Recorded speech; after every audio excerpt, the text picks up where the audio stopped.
High-powered offense. West Branch, another high-powered offense. So we'll see if which defense can step up tonight. Which defense? Hey, that's going to be the biggest question, honestly. Both defenses this year have had their ups and downs. They've given up a lot of points, but they've also had some key stops in the last minute over here. So it's really going to be interesting to see what happens. Again, on Ursuline, you have Tyreek Dunlow. He made that Week 1 game's winning stop on that 4-3 against Bishop Harley. So you're going to have that. You're going to have guys also like Ja'Kylan Irving in the cornerback position, along with Will Burney to look at. Mark Manning, too, on the defensive end. And then the D-line's also big, too. Lorenzo Orbaugh, Ethan Powell's at linebacker. Casey Luker's on the D-line, coming back from an injury just a few weeks ago against Youngstown East. So we're going to have to see what happens over here. It should definitely be a good one between these teams. And, of course, you're also going to see big Mike Branch on that D-line for Ursuline. Meanwhile, of course, for your West Branch Warriors, Connor Mayle, you're going to have him. Michelle Coffey, Zachary Lesk. I mean, there's a lot of players that you can look out for. I know that you broadcast West Branch a lot this year. Yeah, and Mitch Coffey is just one of those guys that wherever the ball is on the field, he follows the ball.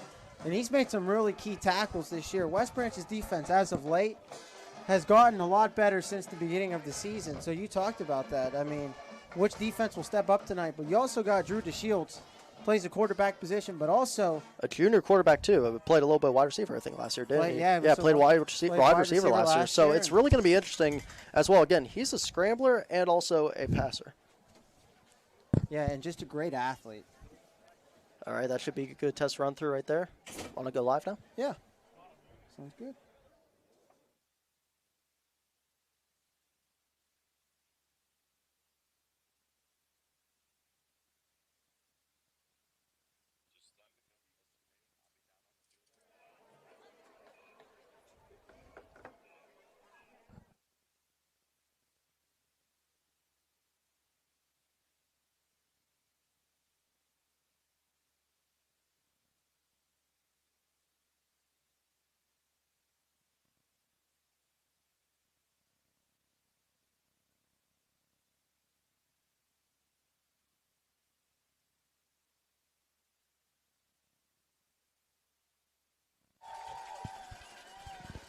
Hello, everyone, and welcome to South Range High School for this matchup between the Ursuline Fighting Irish and the West Branch Warriors. I'm Michael Janaki on the call with you today. I'm the West Branch announcer, and with me is my partner Ian, who does Ursuline games. Ian O'Brien, that's their announcer right there, too. I do the Ursuline games, so we're getting two play-by-play guys who, I'm color tonight. You're play-by-play, of course, and you have a lot of experience with this West Branch team that's undefeated, by the way, 13-0. What's it like? Well, it's been a great ride for the Warriors. Down last week's game, they played Perry over at Boardman High School. They were down 19-6 with about halfway through the third quarter, and just great halftime adjustments by Coach Ken Harris and the staff. They did an unbelievable job. Perry really tried to spread it out towards the corners and tried to use their speed, but once West Branch caught on, they were able to do a really good job. And we'll take a quick step aside for the national anthem, and we'll be right back.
There's something I always say before every game. Nothing better than the national anthem and even a prayer sometimes, as both teams get a nice little prayer and making sure. So good luck. That's all that matters. And also with us tonight, we have Mike Ackelson, who's with us. And let's send it down to him to get some more information on both teams. Yeah, Mike, let's do it. We're going to try to get Mike Ackelson here as soon as possible. Our apologies there momentarily. as we wait for both teams to come out. As we talked about, West Branch. Yeah, we're going to have also a little Wi-Fi issues over here. We're going to try and get it as much as possible.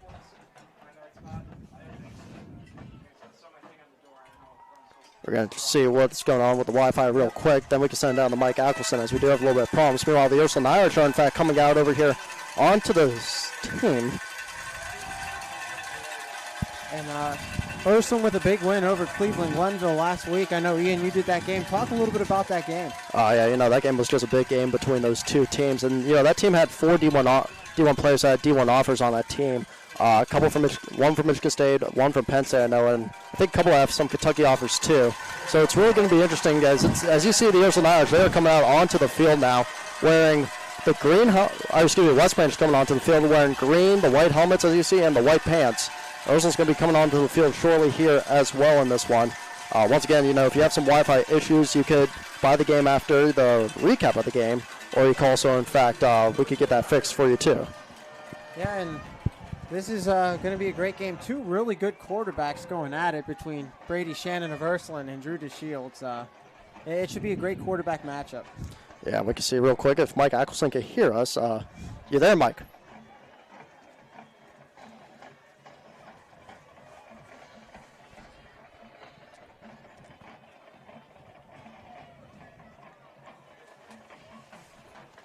Still waiting on to get that Wi-Fi fixed. Yeah, we're we gonna apologize for the inconvenience.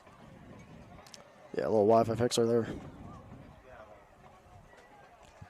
Meanwhile, when you're looking at these talented programs, real quick, Ursuline 3 losses on the season. 2 of those losses did come back-to-back against, St. Vincent St. Mary, 49-14, then 46-28 lost to Phil Angeles St. Joe's. And, that, it was a little slump for them, but then they've definitely bounced back. And there's a little bit of difference that you see between these two teams that we're going to get on. Both teams love to run the ball, but the quarterback position is a little bit different. Drew DeShields, more of both a scrambler and a passer. Brady Shannon can scramble out of the pocket when he needs to, but lately he's been more of the pocket passer that we've been seeing. Yeah, and lately for Drew DeShields, we've been seeing a lot of quarterback runs. A lot of the times West Branch likes to go with that empty set, and it's often just Drew DeShields kind of run up the middle, just let your athlete go and try and make a play. As you talked about, Brady Shannon can scramble, but is more of a pocket passer. But Brady Shannon also has some very talented receivers, one by the name of Dean Boyd, who's actually committed to Harvard, and he's just one of the many talented receivers on this Ursuline Irish offense.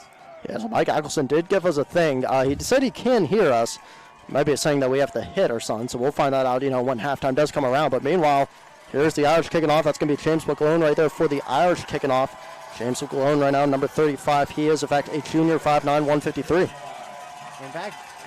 And back deep for the West Branch Warriors, we got Jackson Hendershot, and I believe that is number 2, Nick Wilson. Yeah, I tell you what, Nick Wilson, another one of those baseball players that play both dual threat sports, we could tell. Yeah, Nick Wilson has been a great receiver for this West Branch offense this year. So Ursuline and West Branch underway here as we await the kick here at South Range High School. It's a short one, and West Branch will field this one, and down the sidelines go the Warriors, and up across the 50-yard line, and a nice solid return right off the bat for West Branch. Yeah, that's just a solid return, and that's what you want to open up the game with, especially against a special teams unit that the Irish have. Really good at the pooches, really good on the squib kicks, and right there you saw West Branch immediately find the hole, just run right through it, and they had to take them down to the last second right there. I think it might have been one of the kickers. Yeah, and now coming on to the field for West Branch, it is star quarterback Drew DeShields and the Warrior offense, as he's got Mara, the running back. And DeShields is going to keep it, and Drew DeShields can run. He'll cut to the outside, and a nice tackle there. Yeah, nice tackle by Ja'Kylan Irving, number 10 for the Irish. And how about Drew DeShields? You want to talk about him real quick. Look at his rushing yards. Over 1,000 rushing yards, 16 touchdowns. Passing-wise, over 3,000 yards and 96% completion percentage and 36 touchdowns, only 4 picks. Yeah, I mean, he's been great this year. And West Branch also, Stephen Marr has been a great complement to Drew DeShields' passing game as well. Yeah, and getting 6 touchdowns. So DeShields bobbles the snap, and West Branch fortunate to recover it as Ursuline almost came up with a big turnover. I tell you what, with this Ursuline defense right now, you cannot afford a mistake if you're West Branch when it comes to a fumble. That is really going to hurt you. This Ursuline defense loves to pounce on that ball. You guys got like Casey Lugers right there, Lorenzo Orba. If you take a look at their starting lineup real quick, Ethan Powlitz will come in sometimes. Big Michael Branch, may I say more, and CJ Frasco, who's also on that corner spot. So that brings up 3rd down for West Branch as DeShields looks towards the sidelines to get a play call from Coach Kent Harris and the offensive staff. Once again, we want to apologize earlier. We'll get our good friend Mike Ackelson on the mic over here during halftime. As a man comes in motion, and DeShields drops back, and now DeShields is going to run. He can run. Now he will throw, and it is caught but quickly tackled there. Yeah, good tackle that time by Landon Charles, number 20 for the Irish. Landon Charles for them right now. 6'2", 185 junior for this Irish team has really stepped up their game, and that's going to bring up a 4th down coming up now for West Branch. And West Branch will have to punt the football, and West Branch's punter, Zachary Peters, done a solid job this season pinning teams deep in their own territory, so we'll see if Peters can cook something up here. Yeah, if you're West Branch right now, look out for number 2 on the Irish. That's Will Burney. We've seen him make so many big returns this year, one of them actually being against Salem. They got to play some tight coverage over here. They immediately got to get downfield if they want to tackle Burney, not let him break through for a touchdown. It's a good snap, a good hold, and a pretty good kick there by Peters as it takes an unfortunate West Branch. Ursuline bounce right there. Yeah, took a Ursuline bounce, yeah. And I think that was a good job right there by special teams for West Branch. You don't want to punt it to Will Burney, especially from what we've seen this year. So they punted, trying to get it out of bounds. Does take an unfortunate bounce, and Ursuline, because that's going to set up at the 21-yard line with Brady Shannon and the Irish taking over. So Brady Shannon, this Ursuline Irish offense will take over. So explosive. They can just beat you running the football. They can beat you passing. They have a really good running back as well. DeMarcus McElroy, that's one of their best backs over here for the Irish, over 1,000 yards this season, breaking his own record from last year where he had over 700 yards. So It's really big for him. So Shannon, the quarterback. Man in motion. And they'll give it to McElroy, who's going to run up the middle. And a nice 1st down pickup there for Ursuline. Yeah, once again right there, Mike, that's DeMarcus McElroy for you, the little guy, but he finds the hole so good, and this is what Ursuline's going to do every single time, a NASCAR hurry up to try and get the defensive guys off guard, and that's what they're going to do the West Branch. They've been doing that all year long. So Brady Shannon, and this will be a pitch to McElroy, and he will cut to the outside, but pretty good pursuit there by the Warrior defense. Yeah, I'd say a really good pursuit right there by the Warrior defense. They all came off there. They knew that McElroy was going to the right side. That's something that they love to do, Ursuline, and they immediately just had good pursuit right there. Kind of like a QB spy in a way, but, doing it right to the running back. Yeah. Brings up 3rd down, and this time it'll be Brady Shannon on the keeper. Shannon breaks free down the sidelines and is finally tackled down at about midfield. And good run, and a little bit past midfield, actually. Yeah. Brady Shannon right there. That's something they also like to do. If the first play doesn't work, with the whole tuck and DeMarcus McElroy handoff, you do a little QB option that time, tricking them off guard. Everyone thought McElroy was going to get it. Someone you have to look out for. Hey, Brady Shannon can still run the ball. Yeah, and Brady Shannon, that underrated ability to run the football. And around right there, the Will Burney. He's going to be brought down around the 38-yard line. So Ursuline doing a nice job of mixing up some play calls here, kind of keeping West Branch on their heels. Yeah, and something West Branch also has to watch out for here is if Ursuline decides to do a trick play. This is something the Irish have done all season long. And this time Shannon will throw, and it's just going to be a screen pass, and it falls incomplete.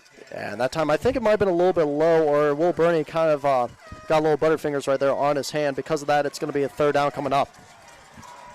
So 3rd down here as the West Branch faithful are on their feet, trying to get a big 3rd down stop here. As now Shannon looks to the sidelines to get a play call. And yeah, Shannon's going to look to the sideline. This is something Ursuline likes to do, too. They're going to look to the sideline right there. Frasco and all those guys get a little audible coming up here. So Shannon, and there's a rusher, and Shannon avoids the tackle. He escapes, fires, and that one will be incomplete. So good pursuit there by the Warriors. Yeah, and right there, Brady Shannon, by the looks of it, was looking for Dean Boyd, the Harvard commit that time. As you said, good QB spy right there. Great pressure that they got on Shannon. The pocket broke down, couldn't run anywhere, and it's going to be a 4th down. But here's what Dan Reardon also likes to do. If it's 4th and short, you go for it. Exactly. So Ursuline keeps the offense out on the field. Brady Shannon back in the shotgun formation, and it'll just be a run. And to the outside is McElroy, and out of bounds. Yeah, and DeMarcus McElroy is going to get the first down right out of bounds there. That's just the speedy running back once again there for Ursuline, over 1,000 yards on the season. And that's just good offensive line blocking, too, by guys like Brian Frasco, Isaac Lucas, a lot of these talented blockers that we've seen all year long, Pat McCarthy and Colin Ross, especially Hayden Dorian, who I did a player profile on this week, who's the center. Yeah, Ursuline doing a nice job up front early on in this game.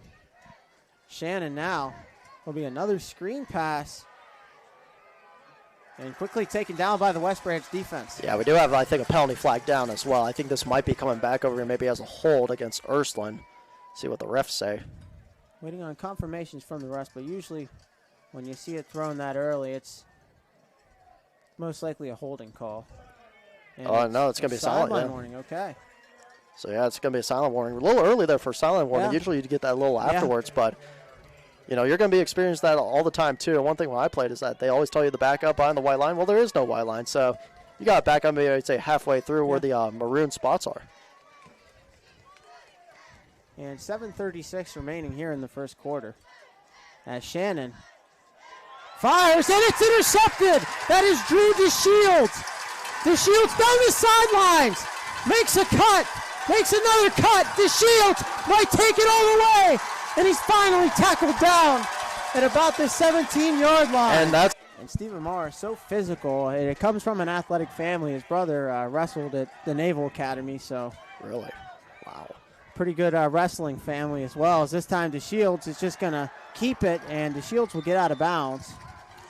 Yeah, good pursuit that time by the Ursuline defense, too. And this Ursuline defense, as we talked about, really strong up front. Talk about, of course, guys like Landon Charles. We talk about guys like C.J. Frasco. Jack Erickson will come in a little bit. Tyreek Dunlow on the D-line.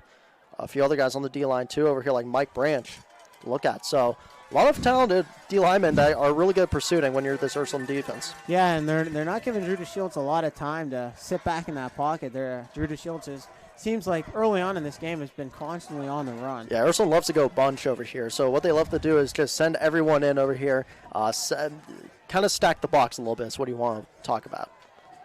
So 3rd and 2 here for the Warriors as DeShields will throw. And this one is caught, and Nick Wilson walks into the end zone, and West Branch strikes first. Yeah, you saw a missed tackle right there on Landon Charles. Part by the looks of it. Tried to get the tackle in time, but just couldn't. Nick Wilson, he broke that one for 6, and that's going to be a 6-0 ball game pending the PAT now for West Branch. Good start by the Warriors. In West Branch, the PAT kicker for the Warriors is senior Ben Tolson, who I believe has the most extra points made in West Branch history. As of the last couple games, though, the special teams unit in terms of kicking extra points has been a little bit shaky for the Warriors here. So we'll see if they can knock this one through, or if Ursuline can maybe force a missed extra point. Yeah, we can see what happens over here. And it looks to be maybe a timeout of some sorts already. Yeah, there's going to be a timeout with West Branch right there. But remember, we're having some little Wi-Fi technical difficulties up here at South Range. And that's going to be the signal around, when you're in the country area. That's a big one right there. But don't worry, in case that there's a signal, you can always catch the recording on YSN Live. They'll be up in the morning. You can buy it for around $2.99 that time, too. So in case you might get a little discount from a $10 broadcast, actually, what do you think about it? Yeah. And just beautiful facilities here at South Range. It's a really good facility. And, this was built, I want to say, around just a couple of years ago. Yeah. 2018, I think, is when it first started to get built. And you had the old North Lima Stadium, the old stands that they were making. And what we're going to be doing over here is maybe trying the hot spot, I think, after this. But on for the PAT, as you said. Let's see what happens over here for this PAT. Ursuline has had some chances at blocks this year, but they couldn't. We'll see if they could get their first block. So Ben Tolson, the senior, will kick the extra point here. Jackson Hendershot is the holder, and Caleb Adams, the snapper here. So the snap is good. The hold's down. The kick is up, and Ben Tolson's kick is good. Got it. Wow. Wow. So. And Ben Tolson that time, he plopped the ball a little bit. Didn't really log out his ankle as a former kicker talking here. But he kind of did what I did against Cleveland Benedictine in 2018 on the first kick. It was a little bit of a plop that time. And when that happened, as we're getting good over here right now. It's 7-7 if you're just joining us. We've had a little technical difficulty over here. I think we expect that a little bit, coming from a new stadium in West Branch. Sometimes you're going to deal with that. But once again, you could catch the recording on Wise and Live. That'll be $2.99. So honestly, you're getting, I think, you're getting a little discount out of it. Yeah, you are. I mean, you're getting a great discount, and if this game is what we think it's going to be, I mean, you're going to be watching a great game. Yeah, and we'll have to see how it goes throughout the night right now. As you said, 5 minutes left to go. And we talked about this. Both offenses, we know, can score the goal, can score the football, but West Branch's defense came up with a big stop, but what a big answer there by Ursuline. Yeah, and Ursuline came back right to Dean Boyd, the Harvard commit that time, saying, hey, we're not going away so soon. It's only the first quarter. And 7-7. And the kickoff, and this time it's a squib kick as well, and this one will just be recovered, and that'll be down by the Warriors. Yeah, and here comes West Branch right now. We'll see what they could do on this drive. Last time, of course, it was a touchdown. Really good touchdown, Nick Wilson, that time by Drew DeShields, a junior quarterback who's been really having himself a career year for West Branch. Yeah, and something that Drew DeShields does so well is throwing on the run for Drew DeShields just seems like a piece of cake from time to time. I mean, there's been some times where he's just thrown across his body, and it's been pinpoint accuracy for DeShields. So, obviously, Ursuline going to get some pressure here. We'll see how West Branch's offensive line can handle the defensive line for Ursuline. And this one falls incomplete. That pass was intended for number 10, Mike Kanegi. Yeah, Mike Kanegi that time. I know it's a little behind, but you got to catch that right when it's in your hand, especially wide open. Maybe heard a little bit of footsteps right there by the Ursuline linebackers, but in that situation, that's at least 5 yards that you wish you got back. Yep. So it brings up 2nd down and 10 for Drew DeShields in the offense. And once again, we talk about both of these teams, but two really good coaches going at it here. Coach Ken Harris for West Branch, also Coach Dan Reardon for Ursuline as well. Yeah, two really talented coaches, and we're going to talk about them a little more after this play. DeShields throws, and this pass is caught. Nice run after the catch there by Jackson Hendershot. Yeah, and Hendershot's going to be pushed out of bounds that time. Might have been by Tyler Dunlow. A few other Irishmen came in on the tackle there. But as you talked about, these two talented coaches are something else. I mean, Dan Reardon, first of all, from Ursuline, came back from a struggling Ursuline programs, turned them around after this point 2019 season, his first sting back from returning. But 2020, 2021 now, got the ball rolling. Of course, West Branch too. Yeah, I mean, Coach Ken Harris doing an unbelievable job at this West Branch program, as West Branch team that lost to a Minerva team that was on a 39-game losing streak. So Coach Ken Harris has been on the staff here for a long time. Was on the staff when Jim Lout was the coach, so he's done a remarkable job also turning this West Branch program around as well. And DeShields, little RPO there as this pass is caught by Nick Wilson. Yeah, Nick Wilson, and late flag coming in on that one after Lorenzo Warbaugh made the tackle for the Irish. So we'll wait to see what the foul or what the penalty flag is. Yeah, we also cannot do a silent reporter right now because it's taking up a little too much bandwidth. And yeah, I think they're going to call a face mask on Lorenzo Warbaugh on that one. So West Branch will continue to drive the football, and so far West Branch doing a nice job moving. West Branch faithful. Yeah, Drew DeShields right there once again. Yeah, as you said with Drew DeShields, he likes to run, he likes to throw. And we've seen that with his stats this season. Right there once again, it's just a little QB rush that time, QB draw on his end, and takes it for a nice gain. Yeah, and Drew DeShields, the definition of a dual-threat quarterback. And this time they'll give it to Stephen Mara, who plows ahead, and Stephen Mara is pushed. Yeah, pushed a pile that time. Wow. It's going to be just a little bit short. They're going to mark it. Going to call him at about the 1 yard line that time is what they're going to mark it. But what a push that time by this West Branch pile. You talked about also your guys, O-line, Chris Sloan that time, Caleb Adams, and Gregory Rockwell. A lot of those guys that are on that line, really good talented players. Yeah, they've done a great job. And one of the question marks this season was going to be the West Branch offensive line, how they would hold up, and they've done a remarkable job this season as they'll give it to Stephen Marr, and he is quickly taken down, probably for a loss of a yard there. Yeah, probably for a loss right there. That might have been Lorenzo Warbaugh once again on the tackle. And excuse me, no, that actually looks to be. Trying to find the number right there for Ursuline. I think that. And that was by Casey Lugers right there. So Casey Lugers, the talented junior, He's had some injuries this year, but it's definitely made a nice little bounce back. So 3rd and goal from the 2 as West Branch. You'd have to imagine if they don't get it here, probably going to go for it. But we'll see if they can punch it in here. Yeah, you see trips right there to the right, one to the left. West Branch and fake it, and it is caught into the end zone. Nice grab there by number 2, Nick Wilson. Yeah, that's Nick Wilson's 2nd touchdown of the evening. And once again, as you said, nice little play action RPO by Drew DeShields that time. 2nd touchdown for both of those two. They are connecting really well. They really are, and that's something that you don't see West Branch do a whole lot on the goal line, especially because they have Steve Amara, and then Drew DeShields can run it a lot. But nice play call there by Coach Ken Harris. And West Branch now with a 13-7 lead, and again, a little bit of a shaky extra point for Ben Tolson the last time. Hopefully, he's cleared his jitterbugs out, and he'll try and make this extra point here for the Warriors. Yeah, I think, all you got to do is just step and drive through the ball right there, kind of like, a little soccer swing. And this time, Tolson puts it up, and he puts it through. So. Yep, just as I said, a little soccer swing right there, and because of that, now it's going to be 14-7. And we'll be right back here. We'll take a quick break, and we'll be right back. New things happen all day. Some are good, some not so good. In today's complicated world, while you're busy working, playing, and living life, we're busy helping you make sense of the day's news. And there's only one place where it comes together with clarity, context, and accountability. It's 21 News at 6 with me, Madison Tromler, and Derek Steyer. 21 News at 6. It's what the day's news really means to you.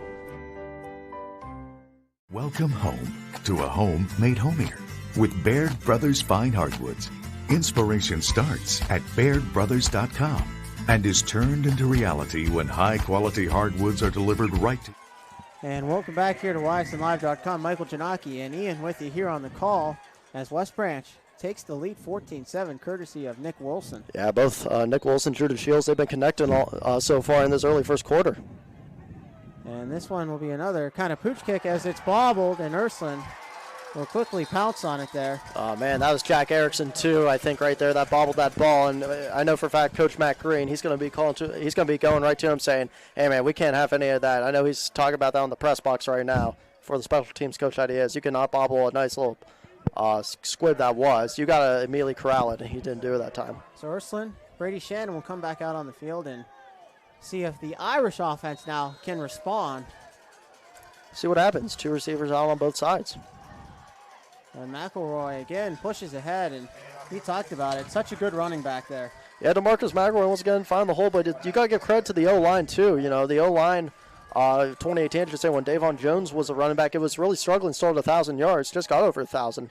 Imagine if he had an O-line like we have right now. It's been that O-line that's been really helping out DeMarcus McElroy find the holes. So nice gain of 4 yards there on the first down as Brady Shannon, and we got a false start penalty here on Ursuline. False start. You saw Dylan Starry that time, number 11. He was going through his motion. I think that's him as tight end in. I think they might call it on him, too, after that motion hit. So instead of what was it before now, 2nd and 6, you're going to be backed up now to about the same area, 2nd and 11 coming up over here. And that always hurts, when you're starting to get a little bit of momentum, then you get a penalty, and that kind of can take that momentum away sometimes.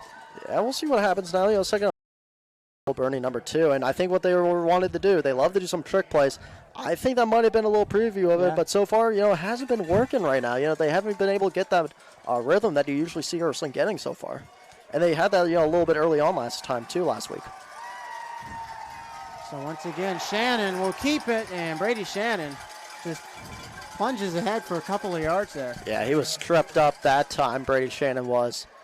Final number. I believe that was Mitch Coffey there. Yeah, Mitch Coffey, but looks like getting the little trip up on Brady Shannon. They got to go hurry up now. It's going to be about a 3rd and about 6 coming up over here. So 3rd and 6 and a big 3rd down for not only West Branch but for Ursuline as well, as they look to extend this drive. As Brady Shannon seeing no one open. Shannon is just going to scramble now. The Warrior pursuit getting to him. Shannon find the hole. Out of the pocket. Brady Shannon breaks free up the middle.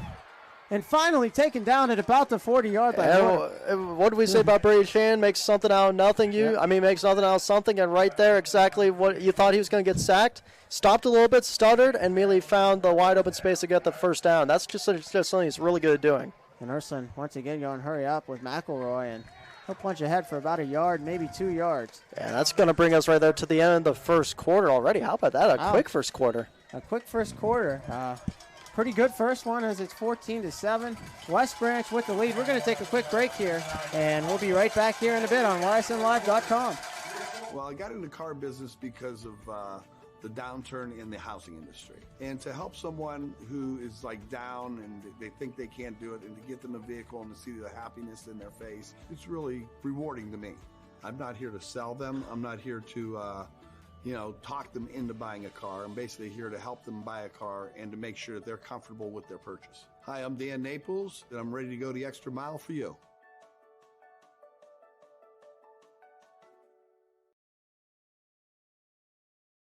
Quality, customer service, and integrity.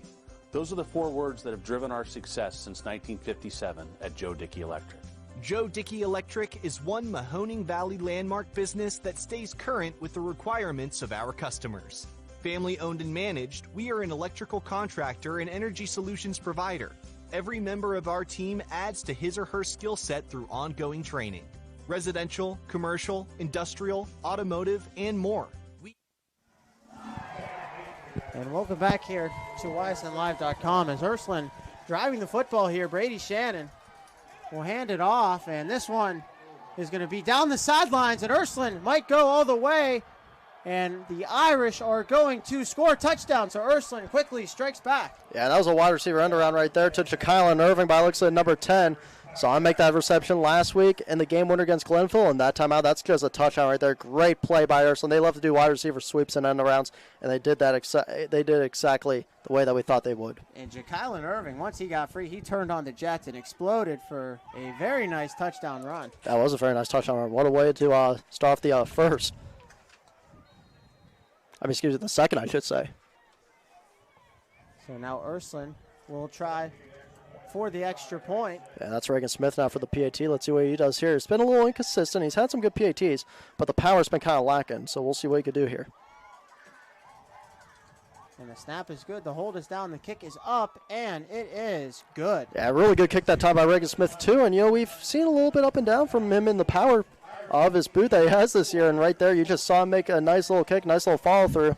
And that's just real good coaching by the special teams unit. Liam McCarthy leading the kicking unit right there for the Irish. Yeah, and just 2 offenses battling back and forth. We talked about it. We thought that this was going to be a pretty high-scoring game, and so far it looks to be that way. Yeah, we'll see what happens over here. Once again, little signal problems that we're getting, but once again, you can always, in fact, buy their corn tomorrow. That's going to be $2.99 once again on YSN Live. Ursuline's going to be ready to kick off over here. That's going to be James McGlone with this tied ball game up right now, 14-all. 11:49 left to go. We're going to give you a little bit of score updates over here. Remember, we got a few games going on tomorrow. South Range Kirkland. That's going to be a really good game. Yeah, speaking of South Range, why not bring that one up? That's always a good game. Springfield, of course, that's always a good one. You got to watch out for Springfield. They can make another run to the state title, too. Well, anytime you got Bo Brunkard back there at quarterback and Coach Sean Guerrero doing a great job over there at Springfield, anytime you got those 2 guys, you're going to have a chance.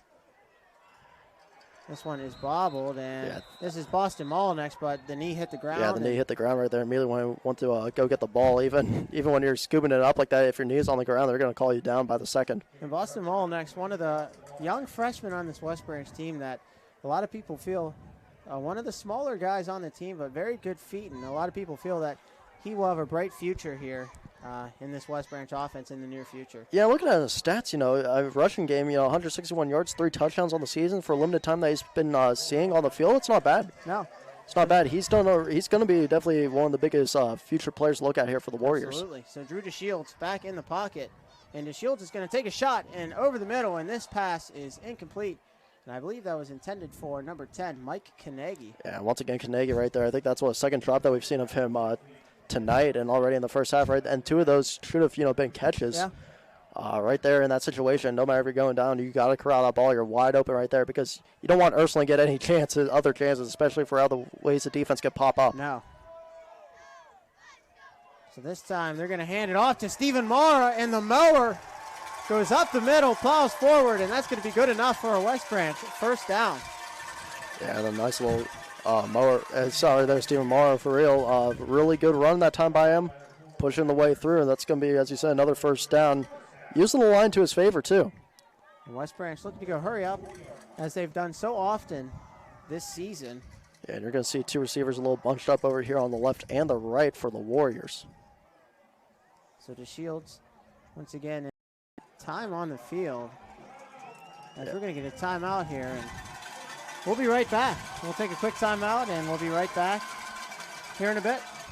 Your teams work hard and give it all they've got. Well, so does ours, because 21 Sports and YSN give you extra effort when covering local sports. 21 Sports and YSN, winning coverage of our Valley's teams.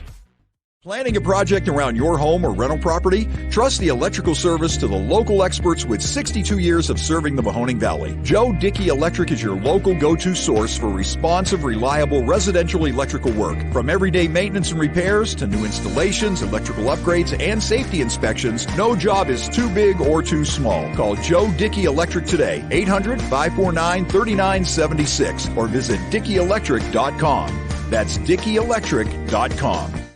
Dealing with Medicare can be confusing and overwhelming. That's why here at Myers Family Insurance, we do our best to give you honest and caring answers.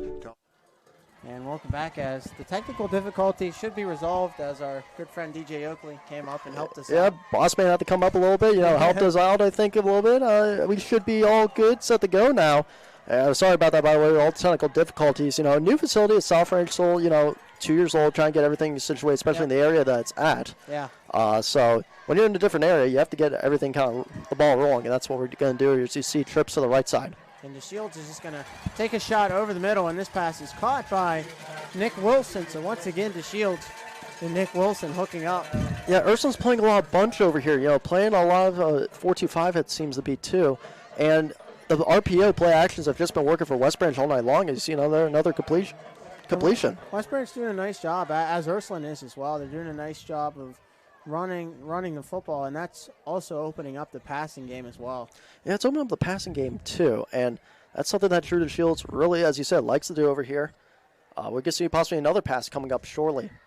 And this time they'll give it to Marr. As this time Stephen Marr is stopped, and I believe that's probably going to be no gain there. Yeah, it might be no gain, maybe loss of one. Tyler Dunlow came in on the tackle. I think Casey Lugers came on the tackle. Xavier Dunn, we haven't called his name tonight so far, but he went on the tackle there too. Coming in on the pile the last second right there. Xavier Dunn, a lot of those guys are young for the Irish on defense, but they also have so much talent that they know when to make out break plays, and right there you saw him immediately plug the holes up. Yeah, so 3rd and 5 now for West Branch, as this is Nick Wilson, the man that comes in motion here. Yeah, making a trip to the left side this time. And this time, this will be a quarterback run by DeShields, and DeShields is quickly bottled up. Great pursuit there by the Irish defense. Great pursuit indeed by the Irish defense that time. We're going to see. Yeah, and by looks it might have been Tyreek Dunlow. And also Lorenzo Orbaugh came in on the tackle there too. It's going to be a 4th down short coming up over here, maybe a 4th and 4. 4th down and 4, and Coach Ken Harris is going to leave the offense out there on the field, as the West Branch faithful getting on their feet for his potential 4th down. Remember when both these teams played last year, you saw a lot of scoring on both ends, a lot of passing. And right now, that's what we are coming first thing to see now between both these teams. A lot of offense. As the shot clock winds down, I think West Branch is going to run this down, take a timeout, and kind of discuss it over if they want to try and pooch punt this, or if they're going to go for it and try and discuss the play that they want to go to. Yeah, a little bit of timeout over here. Real quick, though, a little history with the West Branch Warriors. You want to find them. State champions in 1994. Beat Copeland state championship. I think it was 28-12 in that one. Clay Ferris in state finals that year. Of course, I looked up this too. Ralphie with Salem going back to 1971, but they had to, in fact, cancel it for like 2 years because of a fight back in like 98 or something like that, or 96. So really incredible. And, they ended the winless streak against Salem in 2005. And, of course, we know their last victory was the one you broadcasted for through the 42 and overtime that was. And Ken Harris, of course, is a graduate from West Branch. Went to Carnegie Tenderance University, 4-year letter winner in football. Also, coached a little bit more in some different sports too. So A really good coach over here, a strength coach, speaking of which. Yeah. Someone that you want on your team. Let's just put it that way. You know, came back. Oh, it's a weird thing because he came from a middle school, too. And usually, how many coaches you see get a head coaching job when you're, like, assistant for a middle school? No, not a whole lot. And, you know, Coach Ken Harris comes from Carnegie Mellon, a pretty smart school down there in Pittsburgh. He's a smart guy, and we'll see if West Branch can convert. And this is a big 4th down here for the Warriors. Yeah, they got trips over here to the left side. The Shields is flushed out of the pocket. He'll just have to float one, and this one is almost, actually, incomplete that time. It's going to be a turnover on downs now because of that. I thought for a second that could have been caught too. He put it such good, like when he was pressured, just threw it immediately up. You thought it's going to be incomplete, but no, he knew where to throw it. It's just a little too much that time. But once again, when you're pressured like that, you just got to throw it up. And in that situation, it was basically a Hail Mary. Almost worked. Yeah. But as you say, close, but no cigar. Yeah. And now Ursuline with a big defensive stop here. They will start at the 31-yard line. So Shannon will throw this one, and it is caught. Oh, that's something Ursuline likes to do, too. And a nice grab there. Yeah, that was a nice grab. I think that might have been on the left side, Dean Boyd. I think by looks of possibly the Harvard commit. Or excuse me, Mark Manning was the one on the reception right there. So yeah, Mark Manning comes in sometimes. Dean Boyd actually right there is on the right side. And this is a quarterback keeper for Brady Shannon as once again he plows forward. Yeah, dived right a little bit right to the 48-yard line that time. Nick Wilson was the one who brought him on the tackle. Nick Wilson also a pretty good defensive player. Yeah, Nick Wilson does a nice job on offense and defense, as does a lot of these West Branch Warriors play both ways. Yeah, right now they're playing a little bit both ways. Really good over here, but are you going to stop this man? Up the middle, and a nice tackle there by Nick Wilson. And here comes DeMarcus McElroy with that speed now. Immediately once he finds the hole, you just got to get one man on him. If you don't bring him down by force low, then he's going to break out a big one, possibly for a tutty. So once again, Ursuline continuing to move the football as they just picked up another 1st down. And they'll give it to McElroy once again, who runs up the middle, stays on his feet. There he goes. Stays on his feet, and he's headed for the pylon, and he is into the end zone for an Ursuline Irish touchdown. Mama, there goes that man once again, DeMarcus McElroy. Immediately breaking the tackles right there for a round. It looked to have been, I think, a 35-yard touchdown or so that time. And DMAC gets the Irish to the lead for the first time this evening. A couple of missed tackles there by West Branch, but you talk about McElroy, so tough to take down once he's in the open field. Oh, for sure. You know, it's one of, it's just so something else when you're DeMarcus McElroy, and you're looking for that chance. You know, I mean, last year he was behind Trent Hill and Dante Walker. Then he becomes a starting quarterback after Hill leaves Ursuline, and since then we've seen history being made over here. People want to compare him maybe to a Keys Teague, Alan Jones from the early 2010s, but he's his own man right there. So Ursuline. Another good snap, another good hold, and this one is up, and it is good. 2 good kicks that time by Reagan Smith. That's now going to make it 21-14 over your Ursuline. Nick Wilson was kind of coming there. He actually had he blocked 2 extra points last week in the game against Perry, so coming along that edge, and West Branch almost got that one, but Ursuline doing a nice job here on special teams. Yeah, good job on special teams there by Ursuline too, but good job all around by Ursuline. On the offensive side, you know, defense making that 4th down stop. That's something they're really good at too. They'll give up some points over here, but immediately when it's 4th down defense, they immediately get that stop, and you're like, how does that happen? It's every single time. And then on offense, you just give it off to Brady Shannon, DeMarcus McElroy, let them do the work. And I saw that was mostly the DeMarcus McElroy show after a Brady Shannon little completion of Mark Manning. Let him go to work. And now West Branch finds themselves down for the first time in this contest. 7:51 remaining. We saw West Branch with the pick earlier, and then nice defensive stop there by Ursuline, forcing that 4 and out. Getting the ball back and scoring quickly. So West Branch now will have to try and match another score to tie this one up. And this one is another squib kick. Is returned by the Warriors. And at about the 38-yard line. Yeah, Colin Irvin coming in a little bit on that tackle there on special teams. For some few other guys coming in, I think on that tackle too was in fact Mark Manning. So right now West Branch hasn't really taken any shots in this game. They didn't really last week, especially early on, but once the game kind of got settled in, they're able to try and find their mismatches and try and take a shot. So potentially see West Branch to try and look for either Jackson Hendershot or Nick Wilson here. Yeah, we'll see what they could do. And, they've been finding the receivers all night long. As DeShields drops back in the pocket, DeShields is going to have to throw, and this one is caught by West Branch. Yeah, Jacon Irvin, I think, on the tackle there, too. It's going to be a gain of 1 forward progress that time, but great pursuit once again, closing up the gap to Ursuline, especially good cornerback pursuit there. Nice job there, and that was caught by number 14, Christian Mardig.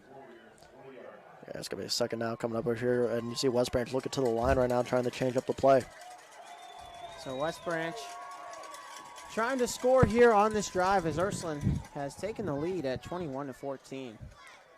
Yeah, right now with Ursuline, they're looking just really good. Like, again, they start off slow, and then all of a sudden they get that speed that they're missing, and right there, I just think they have the momentum on their side now. Absolutely. So West Branch now, DeShields going to take a shot, and this one is caught. Nice grab there by number 4, Jackson Hendershot. Yeah, Jackson Hendershot that time beat C.J. Frasco for the first down. Just going to get the first down. And I think Frasco was a little too wide right there on the cornerback position. Had to go in, and just going to go in at the right time. And a nice job there. Jackson Hendershot, obviously one of the more underrated receivers that West Branch has. I know Nick Wilson gets a lot of the recognition, but Jackson Hendershot, just as good as a receiver for Drew DeShields to throw to. This time DeShields maneuvers and finds a guy. And nice tackle there, but not before he's able to pick up that first down. That is Nate Summers on the catch. Yeah, DeMarcus McElroy, D-Mac, who comes in a little bit on cornerback, brought him down. But as you said, Nate Summers right there, another one who's been having a pretty decent season over here a little bit for West Branch. Getting the catch. And this time, Marr just continues to push guys forward. Yeah, a little bit of chippiness right there also on the line. Casey Luger's going after one of the linemen right there for West Branch. Again, we expect it's going to be again a little chippy over here. Again, this is the regional finals. And winner basically goes to the big show. The first time at the big show, state semis and state. Yep. You're going to see a lot of, I think, I wouldn't say tempers, but a lot of chippiness coming over here, especially in this game. It's just, guys that you're playing their hearts out, and, one of these teams is going to walk away with a victory. So. Remember last year, West Branch's season was lost by Ursuline, and Ursuline's back in the regional finals ever since that COVID incident last season.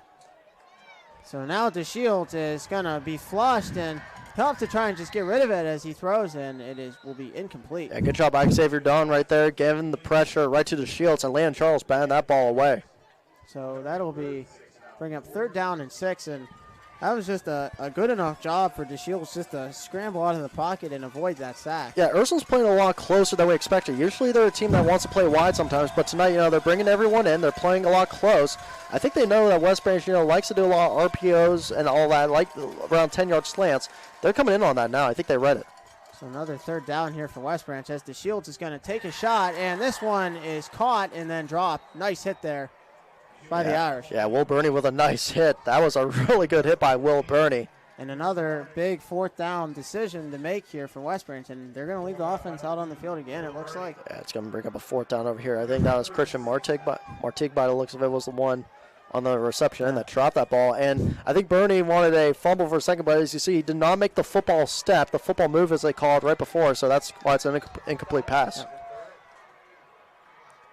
We got a timeout here. Yeah, it looks like we're going to get a little timeout over here. I think we should take a little commercial break. Do you think so? I believe we will as well. We'll be right back here in a bit. When looking for home design inspiration, don't just be inspired, be Baird inspired. Whether new or remodeling, Baird Brothers has the latest trends like shiplap to refresh your... And welcome back, everyone. Wise on Live. So a big 4th down here as 4th and 6, and one, nice hit there, but one of those catches for Christian Martig that you feel like he should have had. Yeah, and he was open for that too, and maybe fell a little bit of footsteps, but it was definitely a big hit that time on the Irish. A really big hit by Leon Charles.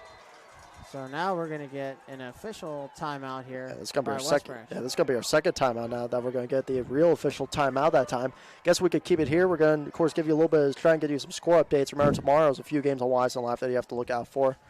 One of those games, of course, is in fact going to be Curlin South Ranch. We talked about that one. What do you think about that one? That's going to be a big one.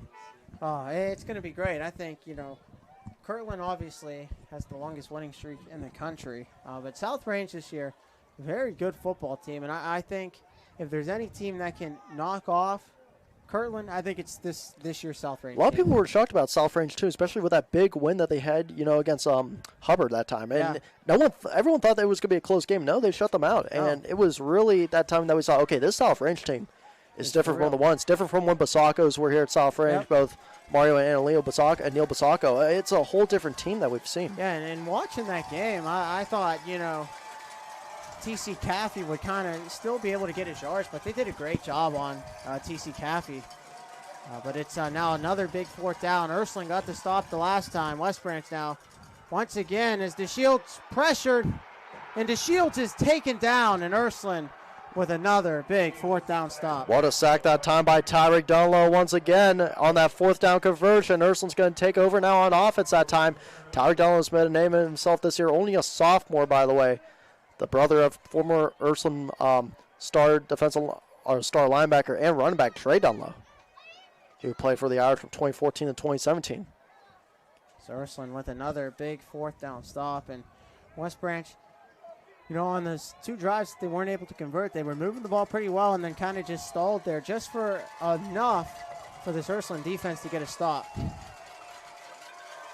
And now Brady Shannon this time will look, and Shannon is pressured, and he'll throw towards the sideline. So that time, pretty nice pursuit there by the Warrior defense. Yeah, good pressure right there on the Warrior defense at the time. Shannon, as you saw, being pressured a lot that time by Kanaki, but again, Brady Shannon that time, remember, he could either throw it away or he could throw it to his wide open receivers we saw last week, and that time, just throws it away.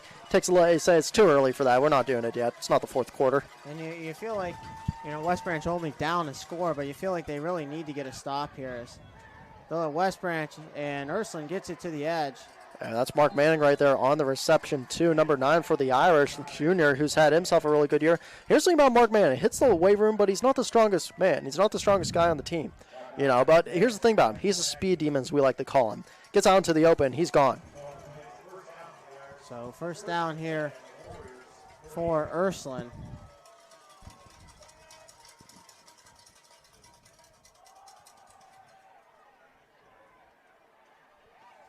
As nice tackle there by West Branch. Ursuline still able to get their yards. Yeah, DeMarcus McElroy, though, once again with another good run, finding the hole up. This Irish offense has been opening up every single hole, it seems like, today. And West Branch really has not had much of a chance to stop them. They've had some opportunities here and there, had some stops, but for the most part, it's been the DeMarcus McElroy show. Yeah, and 4:33 remaining here in the second quarter here at South Range High School.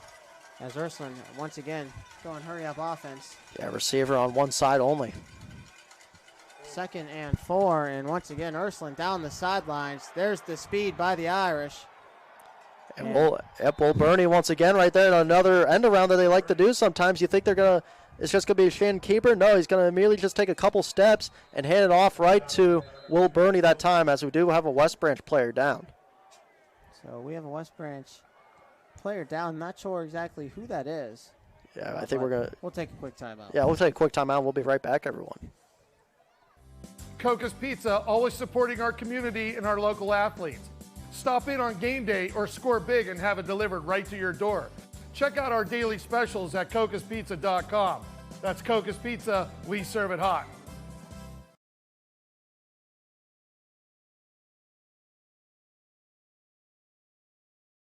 When looking for home design inspiration, don't just be inspired, be Baird inspired. Whether new or remodeling, Baird Brothers has the latest trends like shiplap to refresh your home. Go from inspiration to installation with our wide selection of in-stock American hardwoods. From the rustic charm of antique oak to the warmth of traditional cherry, Baird Brothers has what you need to make your home And that was Drew DeShields, who was down there. Hopefully, it would have just, you don't want to make any assumptions, but it appeared just to be a cramp, and that's one of the guys that they're going to need. Yeah, definitely going to need him for sure. I mean, you're also going to have, if that's the case, you don't have him, Bo Alisos, too, you're going to have, as there's going to be a nice run. I think he's in. Yep, that's a touchdown. So touchdown Ursuline, and now they extend this lead to 28-14 as the Irish strike once again. And that's DeMarcus McElroy once again way up the middle for the Irish. Right up the middle, I should say. And I tell you what right now, if you are West Branch, you got to do what Western Illinois did against YSU. Kind of stack the box a little bit there. Got to do what a lot of college teams do and a lot of high school teams. You got to keep on stacking and bring everyone in now. Yeah. And that's something that they really struggled with last week as well against Perry. Perry's speed really got to him, and they did a nice job of making second half adjustments. So we'll see if they can do that tonight here against this very talented Ursuline offense. Yeah, there's Jax Erickson, the holder. Reagan Smith once again the kicker, a low snap that time. And this one is up, and it's good. It is through the uprights, though. Reagan Smith right now 4 for 4, I should say, on the night on PATs. Really good kicking by Reagan Smith tonight, being perfect so far. So Ursuline with that touchdown makes it 28-14, and just about 4 minutes, 6 seconds remaining. Now Ursuline does get the ball to start the second half as West Branch received first. So West Branch really going to have to try and score here, especially on this drive. Yeah, especially on this drive. You know, we're going to try and get some score updates over here for you guys, too, for what's going on in the Ohio area. Because, you know, there's a lot of games going on playoff-wise, of course. State games that have some state mention to them. A few other games, of course, you know, Akron Hoban's in this next round, too. They have to look at it from schools just all over Northeast Ohio, really, not just here in the Youngstown area. Or I should say the Canfield to Youngstown area. And only 6 plays it took that time right there for the Irish and DeMarcus McElroy. So 28-14 is the score. As Ursuline will kick off, and we'll see if West Branch can score a touchdown. They've been able to move the football here, but kind of stalled the last couple of drives, as this one will be returned here by Jackson Hendershot. As Hendershot tries to stiff arm and will get tackled at right about the 24 to the 25-yard line. Yeah, good tackle right there. We'll see what happens now this drive. For West Branch, if they could take over really well, if they could get a score maybe here before half, they have just under 4 minutes to do so. I think, you know, they just got to go back to what they did before. You know, they just got to go back to the RPOs that were working for them before. Don't try and force anything see if Drew Shields back out there. I don't know if he is. We're going to have to take a better look if that is him. I think that is him by looks of it out there. And it looks like on the sidelines they're taping up his ankle, so we'll see how that affects the Shields in terms of running the football. This one will be caught. Nice grab there by Nick Wilson. Nice throw on the run by Drew DeShields. Yeah, Nick Wilson once again, and that's how, as I said, don't pressure it. Just do what you've been doing. Go on the run like they did. Roll out to his right side, immediately getting Ja'Kylan Irving. I think that is. And that is by looks of Ja'Kylan Irving, who is down, by the way. He's trying to get up on his own power. And he's going to get up on his own power and go right to the sideline right there for Ursuline. That's not what he wants to see. That's your star receiver, one of your star receivers in Ja'Kylan Irving, too. Yeah. Plays both ways, both a wide receiver and a defensive back. So 3:46 remaining here in the second quarter. 1st and 10, and what feels like a must-score drive for West Branch before the half. Yeah, it's a must-score drive for sure over here. And as time keeps on ticking, if you're West Branch, you got to get this ball out. So DeShields will pull it, and DeShields looking, and DeShields is going to take a shot. He's got a man, and it's overthrown as he was looking for Jackson Hendershot. Jackson Hendershot that time was tightly covered by Mark Manning on that one. Mark Manning, once again, the free safety for the Irish. And you talked about Mark Manning's speed. Just stayed with Hendershot step for step. He's a speed demon. There's no stopping a speed demon when he's right to you right there. And nearly in double coverage that time, too. But once again, you know, you got to go downfield, too. But here's the thing. You still have 3:20 left to go. And, you know, right now for West Branch, you do not have any timeouts. But you can just go out of bounds. You could go hurry up. Remember, the clock stops also if you get a first down. Yep. Once again, DeShields looks towards the sidelines to potentially get a play call, and right now Ursuline is using their speed to their advantage, so we'll see if West Branch can kind of adjust as we got a flag. And yeah, I think that might be a false start there, or delay game, 1-2. And it is a delay of game on West Branch, so not something that you particularly want to see if you are a Warrior fan. And it looked to be a bit of a miscommunication on the side there for West Branch. They just didn't know what play to run. They saw Ursuline was kind of stacked a little bit. Once again, stacking the line a bit, bringing everyone in. And they just had no answer right there. They had to just take the delay game. So DeShields rolls and throws, and this one is incomplete, and another one just in and out of the hands of the receiver, and that's Mike Kanagi. Yeah, Kanagi right there. We've seen him already drop a 3 of them tonight, or that should be his 3rd one, I should say. Yeah. He did make that one good catch, but still, 2 of them that were right in the hand that time. I mean, it's just at that point, maybe it was a little bit swatted kind of while trying to get it, but still, at that point, you have to somehow make a catch, even when it's, if it's like a little bit outside your hand. You still got to somehow corral it in time, and right there, you're going to have a third and 15 because of that. It's a 3rd and 15, and this is not what you want to be in if you're West Branch. So Hendershot comes in motion as DeShields will just throw. That was tipped. And it was tipped at the line of scrimmage. I think that was Casey Lugers that tipped that one, number 50 for the Irish that time. Casey Lugers, the D lineman, comes in on the right side. They know the screen's coming. What does he do? It just swats it down. You don't need to get the pick that time. But you can see Casey Lugers right now is just hyped going to the sideline. And West Branch will be forced to punt here, and West Branch obviously was trying to put a scoring drive together to end this half, but unfortunately that's not going to happen, and now they're going to have to try and keep this Ursuline offense out of the end zone. Yeah, let's see what Zachary Peters does now on this punt. Once again, trying to punt it away from Will Burney. I think that's going to be the goal here. Ursuline looks like they're sending everyone in. If you're West Branch, you got to make sure this protection is strong. Now they back off. Oh, now they send some in. Yeah, nice punt there by Zach Peters. That's the Burney, though. And Burney down the sidelines and finally hit out of bounds. Yeah, what I say about Will Burney, you don't want to kick his way or he's going to try and take it for 6. And Burney at that point nearly went all the way, but he was luckily out of bounds that time. I think Ursuline's going to take it over maybe around the 46-yard line by looks, so maybe the 45 is where they're going to mark him next. And West Branch was able to get an interception early on in this game, so we'll see if the defensive line can maybe just try and create enough pressure to potentially force a turnover here. Yeah, we'll see what happens. Again, Dean Boyd right there to the right side along with Ja'Kylan Irving, who's back in the game. Will Burney's also in it too. Will Burney's going to be on the left side this time. And Ursuline's going to go a little bit of trips. They love to do trips here too. I think they're trying to make sure everything's set, and they need a ball. That's what they're going to try. That's what they're looking for. Nathaniel Summers had to get that ball right to the ref that time. They threw it right to Dean Boyd, actually.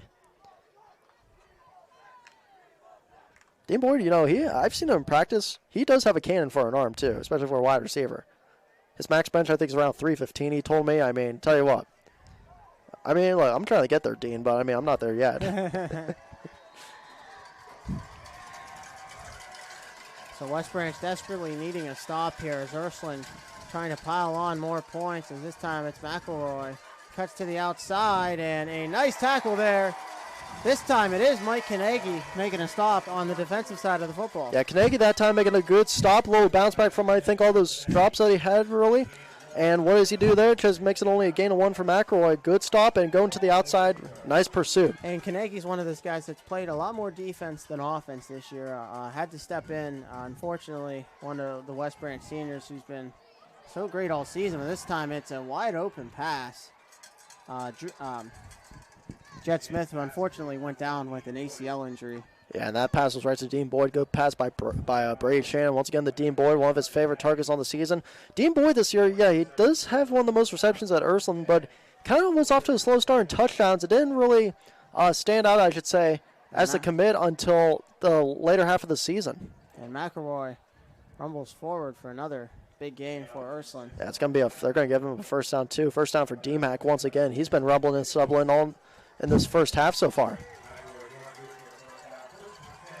So 1st and 10 for the Irish here, as Ursuline right now is starting to put on an offensive clinic here as Brady Shannon runs up the middle. Shannon going to rumble forward deep inside West Branch territory at about the 10-yard line. See, Mike, I don't know if you saw what I saw, but I saw Brady Shannon do a pump fake right to Ja'Kylan Irving. Yeah. Immediately said, oh, that's covered. I'm just going to take off right in the middle. And again, they thought that he was going to Irving. The hole opened up, and where's he going? Immediately right to the center for a big gain that time. You got to, once again, find everyone, put everyone on each side, and I say immediately stack the middle. That's going to be your biggest thing. So 1:45 remaining here in the second quarter. Ursuline leads 28-14 as it's a high snap, and this time it's McElroy pushing forward and still staying on his feet. West Branch finally able to tackle him down at about the 2-yard line. Yeah, but that's right at the 2 or 1 yard line by DeMarcus McElroy that time. They gotta be careful over here. I know there's a minute 20 left, but You do not want Ursuline to punch one in over here. You got to make some sort of a goal line stand. Absolutely. I mean, you got to send everyone in this time. You got to send everyone in. I'm not saying leave any spaces. Big goal line stand you got to make over here.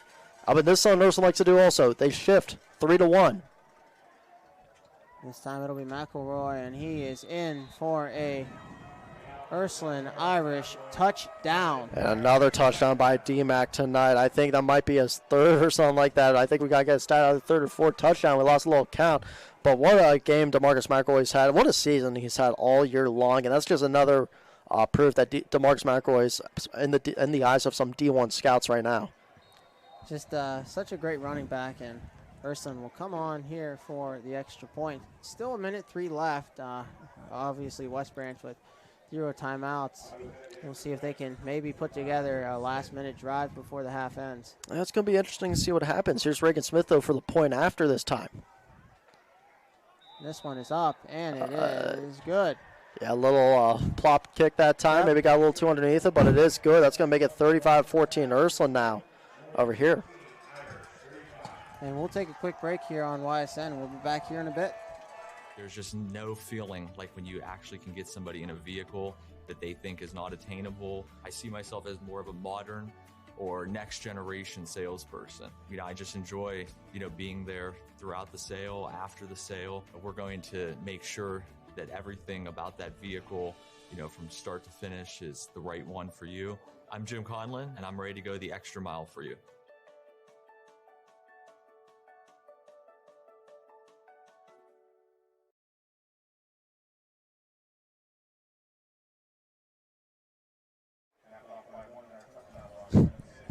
Another quick scoring drive there for Ursuline. Yeah, another 6-play drive right there for the Irish, and that's already 35-14. You got to be ready now because anything's happening. Yeah, I mean, 1:03 left, 0 timeouts for West Branch. We'll see if they can potentially put together maybe a last-minute scoring drive, as this one is bobbled, and West Branch fortunate to fall on that one. Just fortunate to fall on that one right there. That looked to have been, by looks of it, I think number 7, Ryan Irwin that time, who just fell on it. Nearly lost the ball. And again, Ursuline has really good kickoff, as a really good kickoff unit. That could have been dangerous that time. Yeah, and if, you fumble that one and Ursuline recovers, Ursuline then starts with great field position, and we'll see. We'll see what happens here, though, as... Again, there's still another half to be played. Still about 30 minutes left to be played in a game, or I should say 24. But in this situation...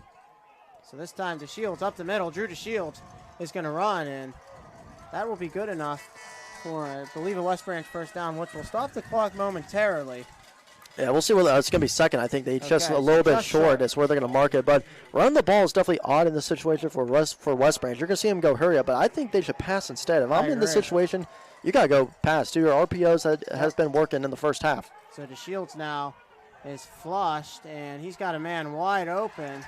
And quickly getting out of bounds is number 4, Jackson Hendershot. Yeah, Hendershot right there. That's a good play. A smart man immediately going out of bounds, not trying to get any more yards that time. Hey, you don't have a lot of time left. Just immediately go out of bounds and get to it the next play right there. But really good rollout to the right that time by DeShields once again. And a smart play there by Hendershot to get out of bounds and preserve time here with 28 seconds remaining. So DeShields back in the pocket. DeShields is you got to get rid of it that time. And this one is caught, but inbounds, and West Branch now going to have a little bit of sense of urgency here as they're going to have to get up to the line of scrimmage. Yeah, you immediately got to hurry up over here. You immediately got to hurry up in this one. 11 seconds, they got to go spike it, yeah, and DeShields going to spike it. Yeah. And a lot of the fans over here are upset as they thought Ursuline had 12 guys onto the field that time. Ursuline is a lot of the fans on West Branch side are upset that they think Ursuline has 12 guys. And I do see a little bit of 12 guys on the field that time. Well, and now they're going to call a time because of that. I think that might be a penalty if there is 12 guys on the field. I think Coach Reardon is, I don't think he even recognized it. It's like, I think they're going to play on over here. And there's a penalty now for 12 men on the field. And I feel again, a little, I think, error that time. I don't think the refs even knew that there was 12 guys on the field that time. No, I mean, I didn't see it. We didn't see it until it was mentioned over here by the fans. I mean, it was really rare. I think it was on the inside where Ja'Kylin Irving is, where they saw it right by the sideline that time. So 10 seconds left to go here. Trips to the right. As DeShields is going to take a shot, and That's one picked off. Is intercepted by Ursuline. So. And that's going to be picked off, and I think that was by Jack Erickson by looks of it, number 4. And that was Jack Erickson with a pick. So Jack Erickson makes another big play on the season with 3 seconds left to go. And Ursuline, this one, has been enjoying a really good first half. That slowed them down a little bit over here. Yeah. But after it was that second touchdown that they had, everything's changed. And no, by looks of it, actually now West Branch is going to keep the ball. I think we had a penalty flag. So kind of missed that flag there. It had a little penalty flag just at the end. I think it was on Ursuline that time. And they called roughing the passer. Yeah, it's going to be roughing the passer right there. Shields kind of did take a little bit of a hit afterwards. It was unclear, though, if it was a little bit of a lay one, but they're going to call roughing the passer. Whatever the officials say, it goes their way. So. Absolutely. So West Branch will have one more opportunity here as they're going to elect not to go for a field goal, as just unfortunately Ben Tolson does not have the leg at this point, and they feel that they need a touchdown here, and they're going to get one more opportunity at the end zone. Even if he did have the leg for it, I'd say you still got to go to the end zone in this one too, because you don't know how the wind accuracy is going to be on that point as a kicker, especially where the block's pointing. So in this one, you got to throw it up and go for it. And we're going to get a timeout here. Yeah, I think we are going to get another timeout. Once again, we're trying to look at some other scores over here happening in the area once again, or I should say out of the area. We know a few other teams that have made it, definitely. We got the brackets over here, for Division 4. One of the biggest brackets that you have to look at. Once again, the winner of this game over here, that's big. The winner of this game will, in fact, take on either Port Clinton or Fan West, because that's going to be the state semis. That's the 57th game this is. They'll be taking on the 58th game, either of Port Clinton or Fan West, and that's a really good one that you have to look at, too. One of those two teams will play each other for the state semis. And then, of course, for game 59, that's another one that you have to look at against game number 60, Clinton Massey against Archbishop that time, and Bloom Carroll against St. Clairsville, two really talented teams. Yeah, a lot of other good teams playing as well, and the winner of this game will wait to see who they will be playing as well. Yeah, right now, it looks to be Ursuline unless West Branch can get something going on this drive and then go into the second half maybe with some momentum. Remember, it's not over yet. We've seen a lot of comebacks happen. We've seen Ursuline nearly come back against Chardon this year. So nothing is over until the clock hits 0 in the fourth quarter. Absolutely. And this is now DeShields is going to now take a shot towards the end zone, and this one is that's picked off. And that's going to the 20 that time. And finally taken down, that was Mike Carnegie on the tackle for the Warriors. Yeah, and that was once again Jack Erickson on the pick that time. Remember, he got that pick that was called back because of roughing the passer, but that time that pick's going to stand, and because of that, we're going to go into halftime right now with it being 35-14. It's such a different game from what we saw last season between these two teams. Yeah, I mean, last year Ursuline prevailed. West Branch was down in that one as well. They were able to come back and make it a game. Lost 38-31, I believe, was the final That was score. the final, but now that's going to be the biggest question going into halftime.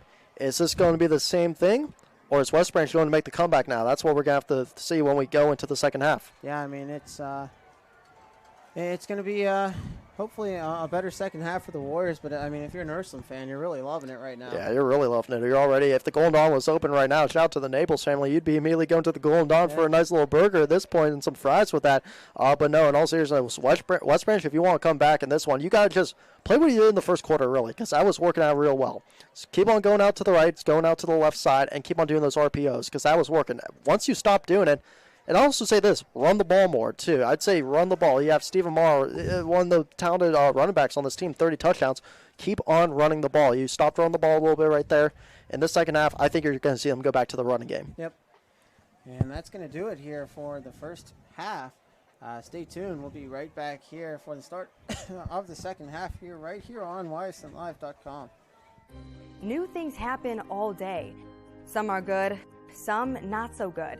In today's complicated world, while you're busy working, playing, and living life, we're busy helping you make sense of the day's news. And there's only one place where it comes together with clarity, context, and accountability. It's 21 News at 6 with me, Madison Tromler, and Derek Steyer. 21 News at 6. It's what the day's news really means to you. Welcome home to a home made homier with Baird Brothers Fine Hardwoods. Inspiration starts at BairdBrothers.com and is turned into reality when high-quality hardwoods are delivered right to your home. Baird Brothers has the latest design trends, shiplap and skinny lap interior siding, antique oak rustic flooring, and, well, you'll find them all at BairdBrothers.com. Ordered easily, delivered conveniently, enjoyed comfortably. BairdBrothers.com. At Greenwood Chevrolet, shop with confidence knowing we're ready to go the extra mile for you. With the largest selection of used vehicles in the Valley, backed by the Greenwood Advantage Warranty. Every one of our vehicles has undergone our own 126-point inspection, so it passes the most important inspection, yours.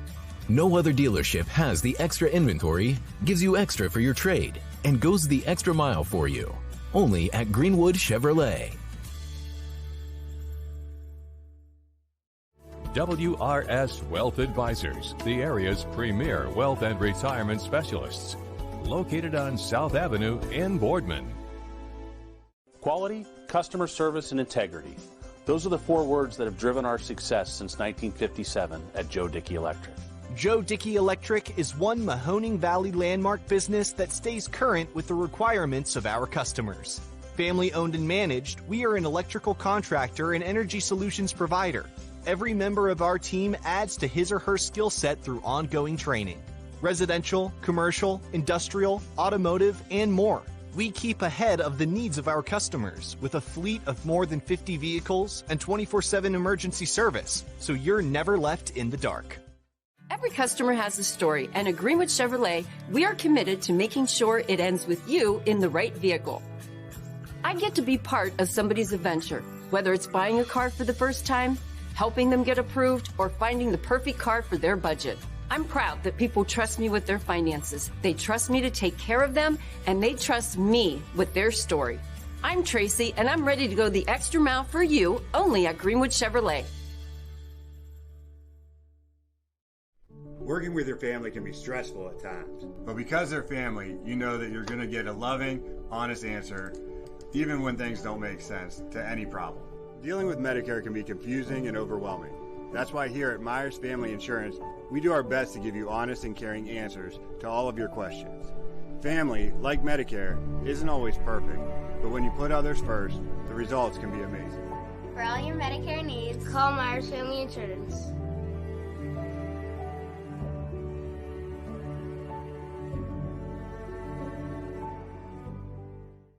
It's storm season. I think we're under the gun for some heavy storms over the next couple of hours. And Storm Tracker 21 is ready. This is probably the one we're keeping a closer eye on. On air. And locally, we're going to have a lot of eyes on our area. Online. All right, let's talk high-risk futurecast and the timing of this weather. On social media and on our app. Notice we'll have scattered showers on Thursday. Stay ready with Storm Tracker 21. The severe weather threat now through around sunset this evening.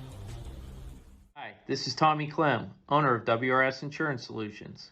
WRS Insurance Solutions is a local, independent agency that specializes in life, Medicare, long-term care, and disability products. Call us at 330-953-3722 or visit us at wrsinsurancesolutions.com to learn more. Good luck to all the student athletes in the Valley. Hi, I'm Colin Chupa. And I'm Kelsey Clem from K-Squared Marketing. Our boutique marketing firm specializes in media planning and buying, public relations, event marketing strategies, and strategic sponsorships. We can integrate our services with your existing game plan, or we can be your entire marketing team. Your goals, our game plan. Let's win together. Call K-Squared Marketing at 330-623-2730 or visit ksquared.marketing to learn more. Jimmy Sudman here, Director of Isle, Purple Cat, and Golden String. We are happy to support YSN and two of my favorite people, Scotty Mincher and Super Dave O'Malley.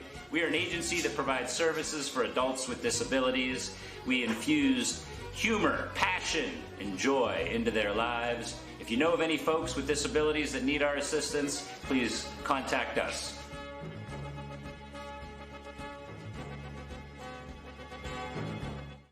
Your teams work hard and give it all they've got. Well, so does ours, because 21 Sports and YSN give you extra effort when covering local sports. 21 Sports and YSN, winning coverage of our Valley's teams. Planning a project around your home or rental property? Trust the electrical service to the local experts with 62 years of serving the Mahoning Valley. Joe Dickey Electric is your local go-to source for responsive, reliable residential electrical work. From everyday maintenance and repairs to new installations, electrical upgrades, and safety inspections, no job is too big or too small. Call Joe Dickey Electric today, 800-549-3976, or visit DickeyElectric.com. That's DickeyElectric.com. Dealing with Medicare can be confusing and overwhelming. That's why here at Myers Family Insurance, we do our best to give you honest and caring answers to all of your questions. Family, like Medicare, isn't always perfect, but when you put others first, the results can be amazing. We are there in your community. Small business owners, mechanics, police officers, homemakers. And we are there serving our nation in the Air Force Reserve. When medical emergencies arise, in cybersecurity, when natural disasters happen, we are there in space. We are Reserve Citizen Airmen, and we are there with over 180 different jobs to serve your country. Air Force Reserve. At Greenwood Chevrolet, shop with confidence knowing we're ready to go the extra mile for you. With the largest selection of used vehicles in the Valley, backed by the Greenwood Advantage Warranty. Only at Greenwood Chevrolet. My guy keeps it 100% of the time. He wants all 100, won't settle for 99. And it's more than stats, because there's people in those numbers. And I was one of the lost sheep. I'm so glad he cares for all 100. I'm 100% safe, 100% free, 100% love. I can be 100% me. He gave all 100 when they put him up on that tree. That's 100% passion for 100% free. So if I play in front of 100, or if I play in front of 2, there's an audience of 1 getting 100% of what I can do.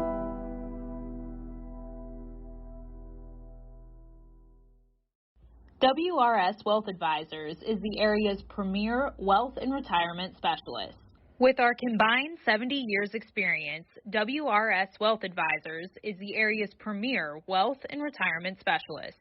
Call 330-965-0370 to learn more about our individual and corporate financial planning services, or visit WRSwealth.com. Good luck, athletes. News doesn't stop after the sun goes down. Sometimes you just have to hustle to get it. At 21 News, no matter how far it is, no matter what it takes to get there, we're working to bring you the best stories and the freshest content at 11 p.m.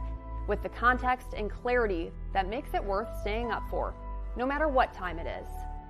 21 News at 11 with me, Erin Simonek, and Derek Steyer. 21 News at 11, news that's worth your time. Coca's Pizza, proud to announce our pizza buffet's back every Wednesday at our Boardman and Campfield locations. Adults only $7.99 and kids only $4.99, and $2 beer starting at 8 o'clock. That's Coca's Pizza. We serve it hot. Every customer has a story, whether it's buying a car for the first time, helping them get approved, or finding the perfect car for their budget. I'm proud that people trust me with their story. I'm Tracy, and I'm ready to go the extra mile for you, only at Greenwood Chevrolet.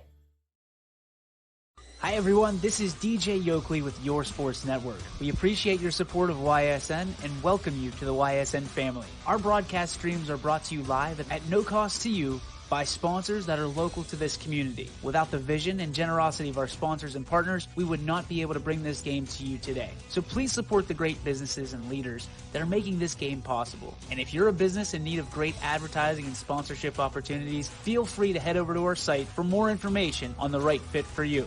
We are local, we are loyal, and we are live. We are YSN.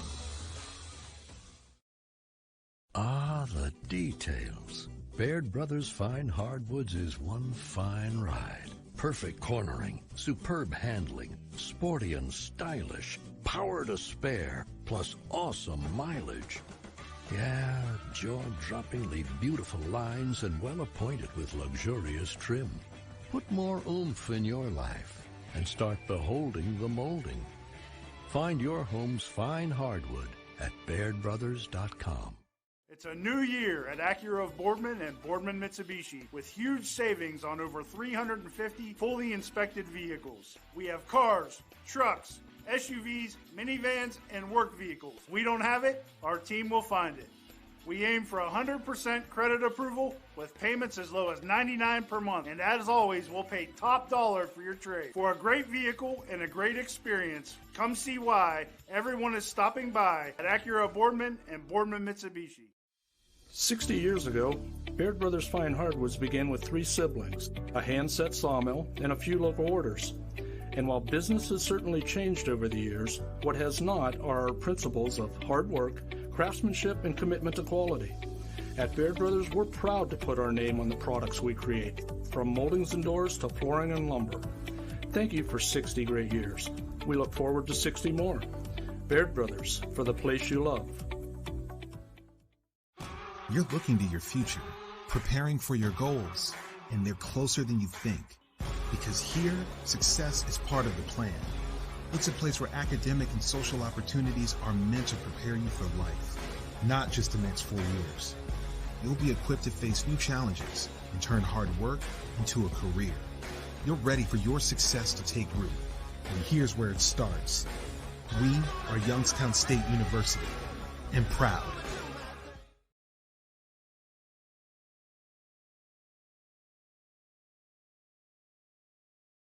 I've been in sales for 13 years. A few of my friends were in the car business and did really well, so they said, hey man, I think you should come over here and sell cars.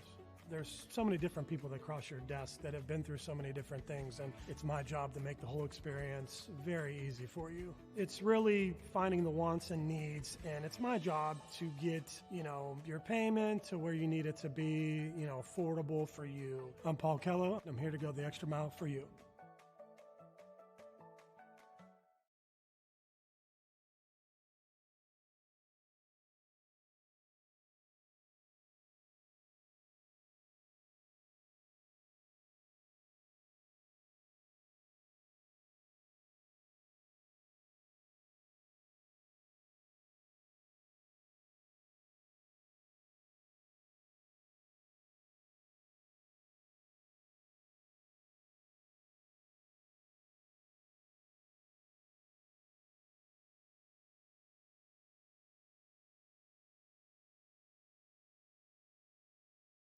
New things happen all day. Some are good, some not so good. In today's complicated world, while you're busy working, playing, and living life, we're busy helping you make sense of the day's news. And there's only one place where it comes together with clarity, context, and accountability. It's 21 News at 6 with me, Madison Tromler, and Derek Steyer. 21 News at 6. It's what the day's news really means to you. Welcome home to a home made homier with Baird Brothers Fine Hardwoods. Inspiration starts at BairdBrothers.com and is turned into reality when high-quality hardwoods are delivered right to your home. Baird Brothers has the latest design trends, shiplap and skinny lap interior siding, antique oak rustic flooring. And, well, you'll find them all at BairdBrothers.com. Ordered easily, delivered conveniently, enjoyed comfortably. BairdBrothers.com. At Greenwood Chevrolet, shop with confidence knowing we're ready to go the extra mile for you. With the largest selection of used vehicles in the Valley, backed by the Greenwood Advantage Warranty. Every one of our vehicles has undergone our own 126-point inspection, so it passes the most important inspection, yours. No other dealership has the extra inventory, gives you extra for your trade, and goes the extra mile for you. Only at Greenwood Chevrolet. WRS Wealth Advisors, the area's premier wealth and retirement specialists. Located on South Avenue in Boardman. Quality, customer service, and integrity. Those are the 4 words that have driven our success since 1957 at Joe Dickey Electric. Joe Dickey Electric is one Mahoning Valley landmark business that stays current with the requirements of our customers. Family owned and managed, we are an electrical contractor and energy solutions provider. Every member of our team adds to his or her skill set through ongoing training. Residential, commercial, industrial, automotive, and more. We keep ahead of the needs of our customers with a fleet of more than 50 vehicles and 24/7 emergency service, so you're never left in the dark. Every customer has a story, and at Greenwood Chevrolet, we are committed to making sure it ends with you in the right vehicle. I get to be part of somebody's adventure, whether it's buying a car for the first time, helping them get approved, or finding the perfect car for their budget. I'm proud that people trust me with their finances. They trust me to take care of them, and they trust me with their story. I'm Tracy, and I'm ready to go the extra mile for you, only at Greenwood Chevrolet. And welcome back here to ysnlive.com. We're Michael Janaki here, and Ian joining you here for this broadcast between West Branch and Ursuline. And Ian has some stats for us that we're going to run down here before the start of the second half. Yeah, we have a couple stats over here for West Branch real quick. 173 total yards right there. Passing through the Shields right now, 15-23, 122 yards. Brave Family, while, not as many yards passing, 7 of 12 for 95, but the rushing game has been working for the average so far where, you don't really need to throw as much. Brave Shan doesn't need to throw as much. He's been running the ball good. Taking off with his feet, too, mind you, for scrambling purposes. We haven't really seen him scramble much, but the total yards right now, 384 yards of offense is just something else for Ursuline.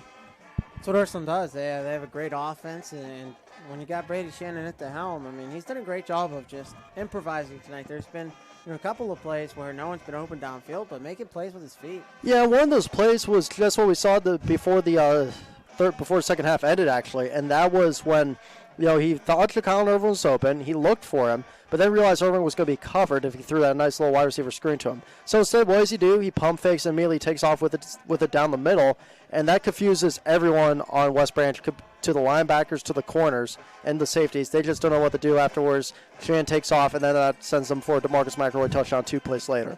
Yeah, it's just been a great job of execution by Ursuline. As for West Branch, they got off to a hot start. It was, they scored 14, and then the offense really stalled. So give credit to Ursuline's defense. Really coming up big. Give credit to Ursuline's defense, and this is the defense, that's been up and down all season long. And really, their up game before this, if you could say that, was really Hickory, Youngstown East, and Cardinal Mooney. Besides that, other games, the defense has kind of been lackluster a bit, I should say, kind of struggling a little bit. And it seems like ever since Ryan Kelly came back on the coaching staff, it's really been a different defense than what we've seen in the beginning. Yeah, it's just been, when we talked about this, which defense was going to come in and try and make some plays here, and so far it's been all Ursuline on the defensive side of the football. Yeah, and you have to look at, though, the bigger picture here with West Branch. Last year, remember, they came back in this game. This year, they could exactly do the same. We still have 2 more quarters left. We still have nearly 30 minutes of football left to go here. If you're West Branch, you just got to keep on doing what worked for you in the first half over here. Keep on rolling out to the right, to the left when you're to Shields.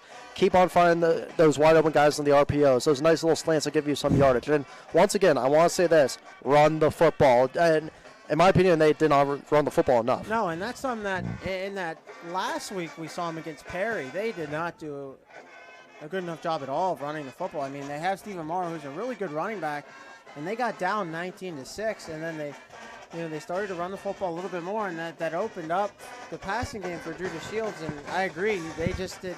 They ran it early on. They did a nice job of running it early on, and that's when they scored the 14 points. And then after that, they kind of just went away from it. Yeah, DeShields, I feel like, needs to run the ball more. Again, we know he could do some QB draws. We know he's really good at doing that, but he's been throwing the ball steady. He needs to go back to being a dual-threat quarterback that we know how he is.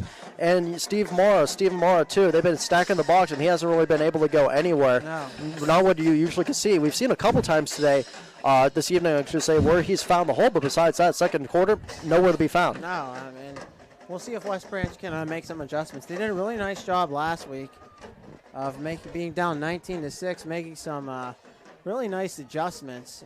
So we'll see. Obviously, a little bit of a bigger hole being down 35-14. Obviously, you said there's still a lot of time left in this game, so we'll see if they can make some adjustments and try and come back in this one. Yeah, we'll see. Speaking of which, though, we'll see. We have some scores now updated over here from Max Preps. Bellbrook being battered by a score right now in the third quarter, 3-0. Winton Woods against Piqua. That game's 24-10. Chardon gets Dover. This was one that everyone was looking at their eyes on that, if you can't stream it on YSN or anywhere like that, this is one that people were looking at their eyes on. We're going to that game because that's a big game between those two teams. Two of the best teams. You got the reigning D3 state champions and Dover, who's always a really, really good team facing off against each other. 17-3, that one Chardon leads. Springfield, not our Springfield, but a different Springfield. The Wildcats beating Marysville right now 7-0. St. Ed's, of course, always one of the best teams in D1 football. Always undefeated. They're beating Medina right now by a score, not final. It's in the second quarter, 21-6. NHS is losing to Clinton Massey right now, 21-14. Speaking of which, Lakota West is losing right now to AMHS 14-9. PCHS losing to Upper Arlington 14-7. Port Clinton being Fan West 21-13. Of course, here, remember at halftime it's 31-14. Ursuline is being West Branch. Massillon, Washington, and Green right now. That's at halftime, 14-13, a really close one there. Massillon, Washington, of course, a team that you always know is going to be making a run for the state championship, but they could get upset by Green here. Yeah. And we talk about going back to that St. Edward game. They're taking on Medina. Medina has the #1 quarterback in the class, and Drew Aller committed to Penn State. So, and just credit to Drew Aller, great quarterback, but St. Edwards is just a different breed. Yeah, St. Edwards is always a different breed. They have so many D1 athletes on that school. It's unbelievable. And just the offers that come around from them to the SEC all the way down, you could say, to the Sun Belt and D1 FBS that just comes towards them. And, whenever they get that SEC offer, that Big Ten offer, you're immediately taking it. Oh, easily. A few other games going on. How about Akron Hoban right now being Walt Chesaway? That's another one people were looking at. That's 14-7 right now. And Nordland being Spartanburg 14-12. So those are some of your score updates over here. And Bloom Carroll, remember the winner of this game takes on either Bloom Carroll or St. Clairsville in the state semifinals. Bloom Carroll right now winning in the third 7-0. Yeah, so kind of more of a defensive battle there. A little defensive battle, I should say, between both of those programs. But that's what you're going to have again when you have two talented teams. As you see, we're about ready to get this third quarter on the road. So by looks of it right now, if you are West Branch, you got to find out what's the rhythm going to be this second half. Yeah. What can you do that you didn't do in the first half? What's going to happen here? That's going to be all the questions. Can you just try and overcome this deficit, or is it going to be it? Yeah, it's it's just how you fight. Sometimes some teams just want to give up, but I don't think that's West Branch. I think they're going to continue to fight, and 35-14. Obviously, it's a large enough deficit, but certainly. We've seen crazier things happen. We've seen so many crazy things happen in high school football. Especially on Ursuline's end, being down to Chardon early this year. They really came back and had a chance. You can say everything at Ursuline's end. You had the block kick, the block game winning kick against Fitch. You had the kickoff return by Chicano Irvin against Warren Harding. So many things they did at the last minute. So this one is going to go out of bounds, and that's not how you want to start. Yeah, not how you want to start. They did kind of like what Ursuline likes to do with some squib kicks. They were trying that, but that time the ball just immediately rolled out of bounds, and Ursuline's going to get the ball around the 35-yard line that time.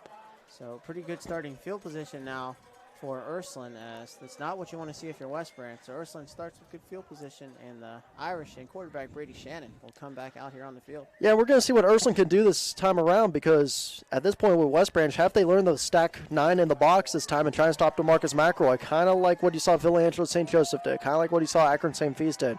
Are they going to do that, or is this going to be another thing where DeMarcus just runs on them? Yeah, and this will be interesting to see what the halftime adjustments are going to be, and this time McElroy rushes forward. He is free, and he's going to take it all the way inside West Branch territory, and he is quickly. 2 ways that you don't want to start out over here if you're West Branch. The kickoff, the squib kick that went out of bounds, and giving up a near 80-yard run to DeMarcus McElroy that time. You talked about, for a second there, it looked like West Branch was going to stack the box, and then they kind of backed off, and it was not a very good decision. Yeah, I think they might have thought since Shannon was in shotgun that he was going to throw, but that did not happen that time. So this time Shannon will give it to McElroy. McElroy rushes, and he's going to be quickly taken down at about the 2-3 yard line, I want to say. Yeah, D-Mac that time taken down. I think he was taken down that time by number 59, Gregory Rockwell, for West Branch that time. So, yes, it is Greg Rockwell making a tackle here. Now West Branch's defense will have to try and get stingy here. It's 2nd and goal from the 3, and there's once again Ursuline. Yeah, everyone's shifting. 4-1. And this time Shannon will throw. Now he can run. Shannon is going to try and get the edge, and Brady Shannon into the end zone. Yep, he got it for a touchdown right there. And how about Brady Shannon, the Irish, once again? That time we looked like he was going to go out of bounds. No, he just sticks the hand out the last second, then walks right in for the end zone. 41-14, that's going to make it over here, and Ursuline still has the momentum rolling on their side. And a big start for Ursuline to come out of that half and put it on the Warrior defense as they're able to knock in. You know, it's most teams back then love to get the ball first. Yeah. Now we're seeing a lot of teams, you know, when they win the toss, defer a lot. And that makes it even better for situations like this. Exactly. It looks like Reagan Smith once again on for the point after for the Irish this time. It's 4 for 4 so far tonight, looking to go 5 for 5. He's been solid all night, and this kick is up, and he continues to stay perfect on the night as he knocks this one through. Yep, that one's through the uprights. Reagan Smith, a perfect 5 for 5 so far. And we'll take a quick timeout here and be right back in a bit. Growing up, I love figuring out how things work, putting things together. I love being able to come up with an idea, design it, just the whole process of creating things. I go to school here at Youngstown State, and my passion is 3D design. I chose YSU because all the equipment, the research being done here, it's like a playground for me. I'm Alex, and I'm Y and proud.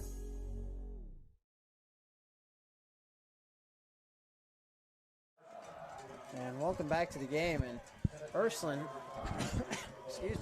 Ursuline with another short scoring touchdown drive. Yeah, that time it only took about 3 plays that time right there for the Irish. Or, excuse me, I think I want to say 2 plays instead. Yeah. So 11:04 remaining here. And I mean, still some time left, but West Branch has to score on this drive if they want to have a shot. Yeah, let's see what happens. That's a McGlone kickoff that time to the 15. Nice kickoff there by the Irish, and West Branch going to actually get a pretty nice return out of that, up to about the 37-yard line. Yeah, going to be up to the 37-yard line now. We'll see what happens over here. And Drew DeShields now will... Yeah, we'll see what Drew DeShields does this time over here now for West Branch. He'll come back out on the field, and obviously they didn't really run the football a whole lot in that first half with Drew DeShields or with Stephen Marr. So we'll see if they try and establish a run game here, if they're going to continue to try and throw the football. So this time they will give it to Stephen Mara, and he will be quickly stopped there for about a gain of 2, maybe 3 yards. Yeah, about 2 or 3 yards that time for Stephen Mara. That time, though, you did see a little progress. Something that they haven't really been able to do is get yardage. That time they at least get 2, but that's better than nothing than what they had early on. Yeah. I mean, I guess 2 yards is better than what you've been getting, so. Just got to keep the ball rolling at this point, Mike. That's what you got to do. Yep. 2nd down and 8 now as the clock continues to tick. Yeah, look for Ursuline over here. They'll try and maybe back up some guys over here, maybe play a little tight, though. As West Branch looking to throw. DeShields is going to take a shot, and he's got a man open, and this one is caught. Nice grab. And that is going to be number 14, Christian Mardick, making a nice catch. Yeah, Christian Mardick that time with a nice catch there from West Branch. And let me just tell you, I said Ursuline looked for them back up a little bit. Well, they were a little too late backing up that time. And he immediately saw a nice completion right there, something that we haven't seen since the first quarter. Now, and one of the rare times that West Branch has been able to get a step on this Ursuline defense. DeShields going to take another shot, and Nick Wilson wide open into the end zone. That's going to be a touchdown, West Branch. All right, that's his 3rd touchdown tonight. Both Drew DeShields and Nick Wilson wide open. What do? You do a little bit of a hurry up right there. And it comes to perfection with a nice tutty. That's going to make it now 42-20. West Branch back in it a little bit. And Ursuline with a quick scoring drive. West Branch with a quick scoring drive. Not quite as quick as what Ursuline was able to do, but one of the first times that we've seen all night, West Branch really takes some shots deep, and they're able to come up with some nice plays. And Nick Wilson with his 3rd touchdown reception of the night. Yeah, 3rd touchdown, and that's really, they've been on par so much so far when you put them into the goal line situation.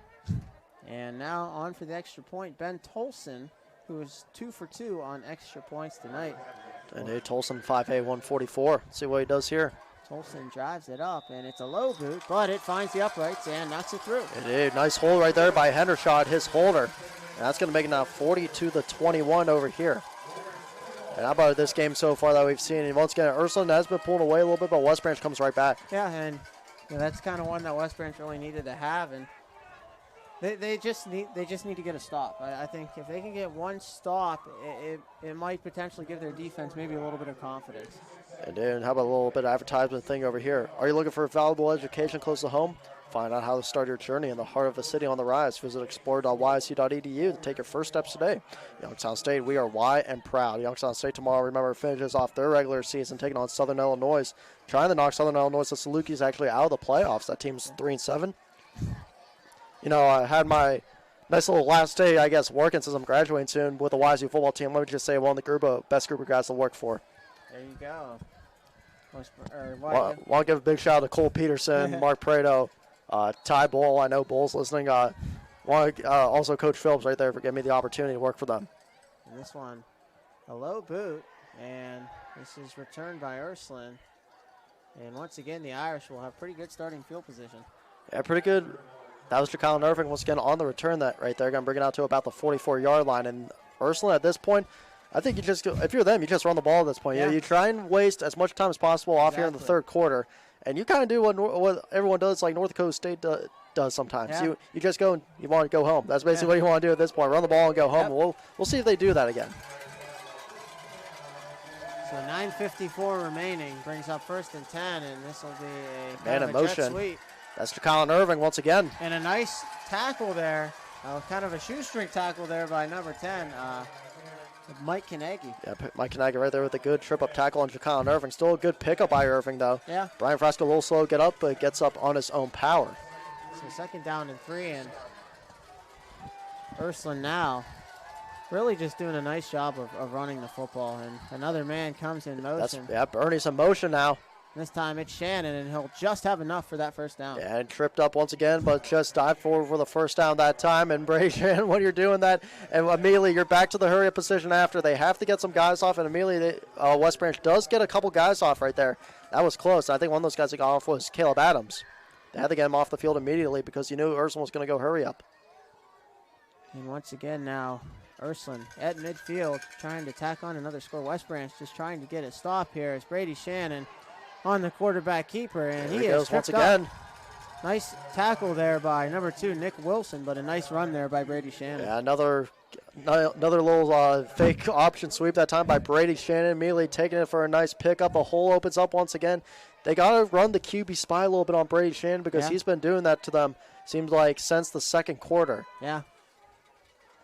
So Shannon and this offense continue to impress as McElroy continues to plow forward. Yeah, DeMarcus McElroy right now has to be, again, nearly 200 yards. I'd say maybe like 130 right now. We're going to get final stats after this game, but I'm sure right now he's definitely over 100 yards. I'm going to guess at least 110 right now is my prediction. And that will be another 1st down, so West Branch on their heels once again defensively as they look to try and potentially get a stop. Now Shannon is going to run.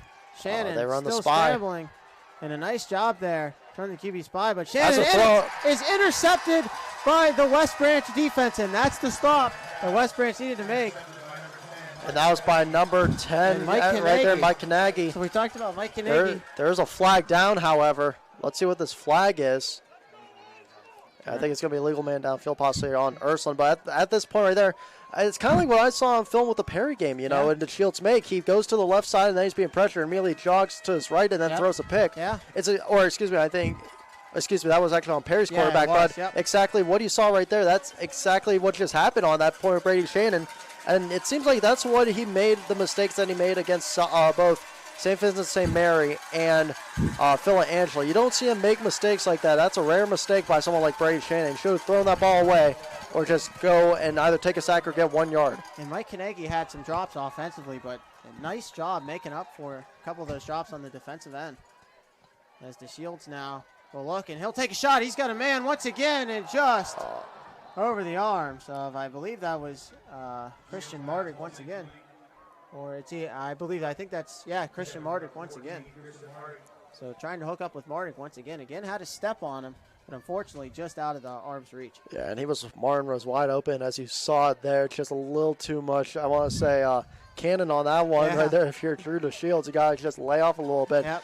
A little lay off, that's either a big gain or possibly 6, depending on if he does escape the defender on that one. And I think if that's one, if you're Drew to Shields, you would like to have that one back. But 2nd and 10 now for the Warrior offense. Once again, a little stacking here. Nick Wilson in and out of the hands. I think you might have heard a little bit of Jack Erickson coming right to him that time, number 4. Jack Erickson was coming on with the boom that time, and Wilson dropped it. Still got to have that one right in your hand, but that's going to bring up a third down because of that. And we've seen that a couple times today. The West Branch receivers, I think, kind of felt that Ursuline defender coming up on them and just couldn't quite come up with the catch. So big 3rd down and 10. Trips to the right side. Try and complete this pass as it is caught, and Jackson Hendershot makes a move and is going to pick up that 1st down. Good move on Hendershot that time, but if you're Lorenzo Orbaugh, a little lazy, I want to say, on your part. You immediately just want to go for the body, for the arm. A little up high that time, does not make a football move, diving right to the tackle, and lets him get the 1st down because of that. So DeShields, this time it's a quarterback run. DeShields up the middle and probably about 2 yards. Yeah, Orbaugh's going to get a little bounce back after what he did last time, missing that tackle. Going to get the tackle there, or excuse me, he's going to also get a little help, I think, from Atlanta Charles coming in. So 7 minutes, 24 seconds remaining here. Yeah, big Mike Branch also came in on that tackle too. As DeShields is going to throw, and this one is low. Not a great pass there. Yeah, that was covered that time, I think, by C.J. Frasco by the looks of it, I think, or might be covered a little bit, I think, maybe by Ja'Colin Irving that time. That's going to bring up a 3rd and 7. Maybe a little bit of a low throw. Just a little quick read, but you knew it was going to be covered right away. So once again, another 3rd down for West Branch as they will look to convert once again here. This time a 3rd and 7.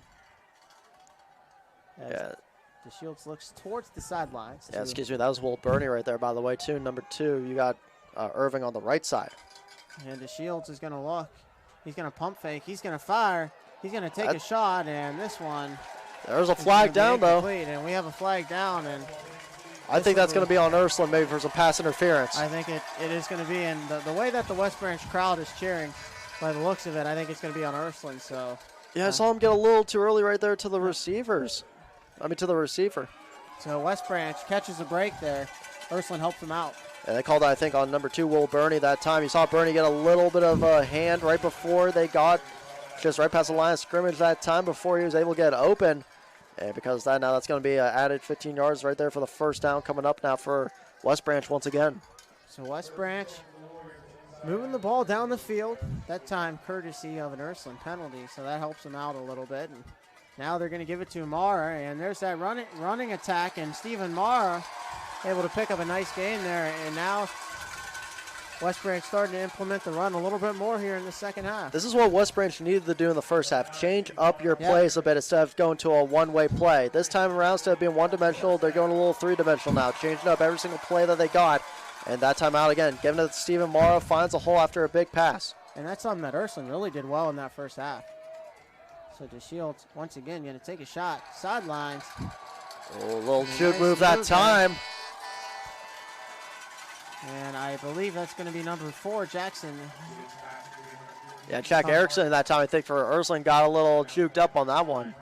Mark Manning had to come in on the tackle to help him that time. And Christian Mardick, my apologies, on the reception there for West Branch. And number 14. Once again, this will be Stephen Marr running up the middle. Marr will be taken down inside Ursuline territory. Yeah, but there is a penalty flag down. I think they're going to call a hold once again here on West Branch.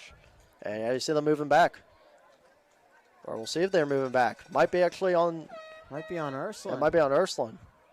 Waiting to see, and it is. It's going to be on Ursuline. Maybe. So. Wow. So yeah, they're going to call on Ursuline last second. A lot of people immediately saw that hold. Yeah, I thought it was. Thought for a second there that it was going to be on West Branch, but last second it was a penalty on Ursuline. Yeah. So. Couple of costly Ursuline penalties helping out this West Branch offense. It's kind of like what we saw last year in the 2020 game too. Yeah. Remember, a lot of costly penalties on the Irish got West Branch back in it. And if West Branch can score here, defense just got an interception. Maybe that can give them some life here. And Stephen Marr once again. Yep, once again. Swarm of Irish come in on the tackle that time. Tyler Dunlow came in on the tackle, I think was the first one. So West Branch trying to make this a 2-score game, and they've come out after a quick Ursuline score. They've really showed their heart, and they're continuing to battle here. As this time it's going to be a DeShields keeper, and nice pursuit there by the Ursuline Irish. Nice pursuit on that 2 receiver set on each side. Going to at least get a yard right there is DeShields. And John Edmonds, number 13, the senior, came in on the tackle. Talk about someone who showed up some offers. John Edmonds has had himself a pretty good season for the Irish as a senior. Him and Ethan Palowitz both. Also, will get in a little bit of a key fullback situation if they do need them sometimes. You saw Ethan Palowitz do that against Cardinal Mooney. So 3rd and 3 5:27 remaining here. If you're Ursuline, you're stacking. You're bringing a little pressure over here. This time DeShields rolls, and DeShields is looking. Now he'll fire, and it's caught. Number 4, Jackson Hendershot in the back of the end zone. For a touchdown right there. West Branch once again up.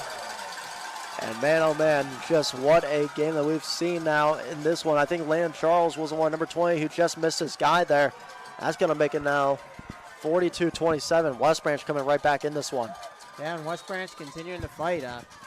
Nice job coming out of the half, putting together 2 really solid offensive drives, and we'll see if the West Branch defense can maybe potentially get another stop here. There, the holder over here is Jackson Hendershot. So Ben Tolson on for the extra point. The snap is good. Kick is Bring up, some and pressure. this That's one, going to be way left that time. no good. Way left and plopped up a little too much right there. And we'll take a quick break here. We'll let you listen to our great sponsors here at YSN. Be back in a bit. Jimmy Sutton here, director of Isle, Purple Cat, and Golden String. We are happy to support YSN and 2 of my favorite people, Scotty Mincher and Super Dave O'Malley. We are an agency that provides services for adults with disabilities. We infuse humor, passion, and joy into their lives. If you know of any folks with disabilities that need our assistance, please contact us.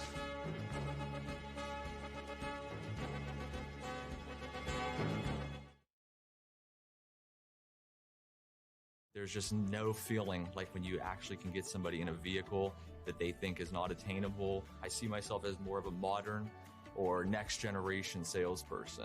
I just enjoy, being there throughout the sale, after the sale. We're going to make sure that everything about that vehicle. Back to YSNLive.com. West Branch with another scoring drive, as unfortunately that extra point was missed by Ben Tolson. So the score stays at 42-27. Yeah, after that missed PAT right there by Ben Tolson, got a little too underneath that and turned the hits a little too much to the left that time because of that. Now 42-27. That's because, again, if they score and say like at the other PAT and score again, they got to go for 2 in that situation. So this time a nice kick there by Anthony Perry, and Ursuline down the sidelines, and Ursuline get out of bounds at about the 45-yard line. I guess you return that. DeMarcus McElroy, number 6, once again. And tell you what, these are some dangerous returners on kickoff for the Irish that you have. Ja'Kyle Irving on one and on the right, and DeMarcus on the left. And especially if you're in the middle part, you got John Edmonds there too that can make a big return if needed. I mean, it's like you could get to either one of these guys, and they're going to make something happen. That's just how talented this Ursuline team is. By the way, I want to give a shout back to Youngstown over here. Michael Jones listening into the broadcast, along with everyone in the Fantasy Football Crew message. Chris Metz and all those guys. Listening in over here, you got Strips to the right side, one to the left. This time, McElroy, and he is met. And that is a nice job there by the West Branch. Yeah, Mitchell Coffey that time coming out on the defensive line, getting a nice stop for West Branch. Immediately stacked the box like we said. And nowhere to go. The offensive line kind of collapsed a little bit right there on the left side. I think that's Brian Frasco for the Irish that kind of collapsed, let them by. Mitch Coffey's been great this season, but has been held quiet tonight, as this time Christian Lynch. Nice run there by Lynch. Yeah, Christian Lynch, of course, the son of one of Ursuline's assistant coaches, and Clint Lynch. Clint Lynch, of course, played for Illinois way back in the day after graduating from Ursuline. But a good run by Christian, seeing him get some playing time. So 3rd down and 3 as West Branch looks for a stop here. Ursuline trying to pick up this first down as a man comes in motion, and they will give it. And Brady Shannon is just going to run it, and Shannon will have the first down. Yeah, you saw that time they thought Christian Lynch immediately had the ball once again, but Shannon, I think he pulled it back immediately at the last second there. And I think the reason is they knew that they were going to be stacked on the right side. Yep. And he immediately pulled it away and said, I'm going to just take a different direction over here. I'm going to fool you guys out a little bit. And a nice decision there by Shannon. He's had a number of nice plays where he's decided to keep the football and making plays with his feet. Yeah, I'll give a shout out once again back to Youngstown, the John Martination. Swole University. There's going to be a handoff. And McElroy that line just keeps pushing forward, and Ursuline's offensive line doing a really nice job here as well. And this is just a talented Ursuline offensive line, and here's you got Hayden Dorian, the senior at center. You got Colin Ross, he's a junior. You got Pat McCarthy, a senior. You got Brian Frasco, a junior. It's just a talented offensive line that you have here. So once again, Ursuline continuing to ground and pound the football, as this will be another first down for Ursuline. So Ursuline starting to lean on that run game here. Yeah, another first down run there by Ursuline. And once again, the clock keeps on ticking. The chains keep on moving this time. 3:18 left to go over here in the third quarter. Just joined us. You got Mike, Ian O'Brien with you on the call right now. We did have some technical difficulties, but we are back and running, and it's running really good. And this time it's McElroy, and he is stopped up. Nice pursuit there. That time by the West Branch defensive line. Really good pursuit that time by the West Branch defensive line. McElroy couldn't go anywhere. I think coming in maybe on that tackle a little bit at the last second might have been the linebacker. I think Caleb Adams coming in. I think you got Ryan Irwin also coming in a little bit there at the end too. So Caleb Adams, Ryan Irwin on the tackles. 2 minutes, 41 seconds remaining here in the third quarter as Ursuline once again going to run it. And once again, it's West Branch defense. Oh, trying to get him. He wasn't fully down there. Okay. Wasn't fully down there, but now he's down. That's still going to be a pickoff of about 3, I think, right there for DeMarcus McElroy. Going to be a 3rd and 5 coming up.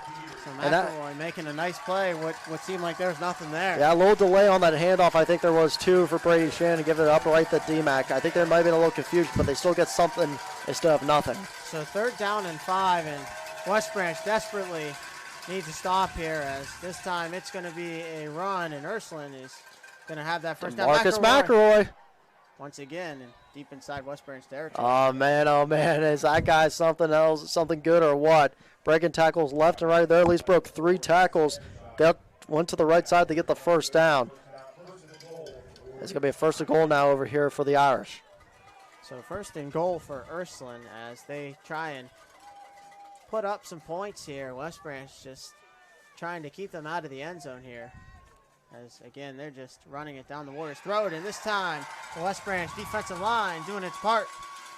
Big-time tackle right there. I think that might have been number 84, Thomas Egley, coming in on the tackle right there. Thomas Egley coming in on the tackle. Good pursuit by him. We haven't called his name much besides pregame. Yeah. And right there, I think he gets his first tackle of the evening that time. Been relatively quiet tonight as he's usually one of those key players on that offensive line. And, again, Ursuline changing up formation. Yep, a shift 4-1.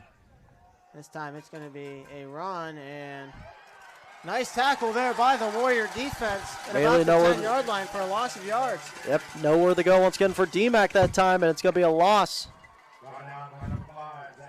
Zach Peters was the one. Zachary Peters coming in on the tackle right there. Zachary Peters, the wide receiver DB, 6', 157. So Zach Peters doing a nice job there, and now it brings up a 3rd down and 7 here with 44 seconds remaining here. And we'll see if Ursuline will try and throw the football. Trips to the left side. And Brady Shannon is going to keep it, and he is taken down by a sea of West Branch Warriors. And did a whole bunch of Warriors came in right there with their shields and their swords. And they kind of stabbed right to the line of Ursuline that time. So big decision here. As there is an injured, looks to be West Branch player down. By the looks of it. We'll take a quick timeout here, and we'll be right back. Hi, I'm Colin Chupa. And I'm Kelsey Clem from K-Squared Marketing. Our boutique marketing firm specializes in media planning and buying, public relations, event marketing strategies, and strategic sponsorships.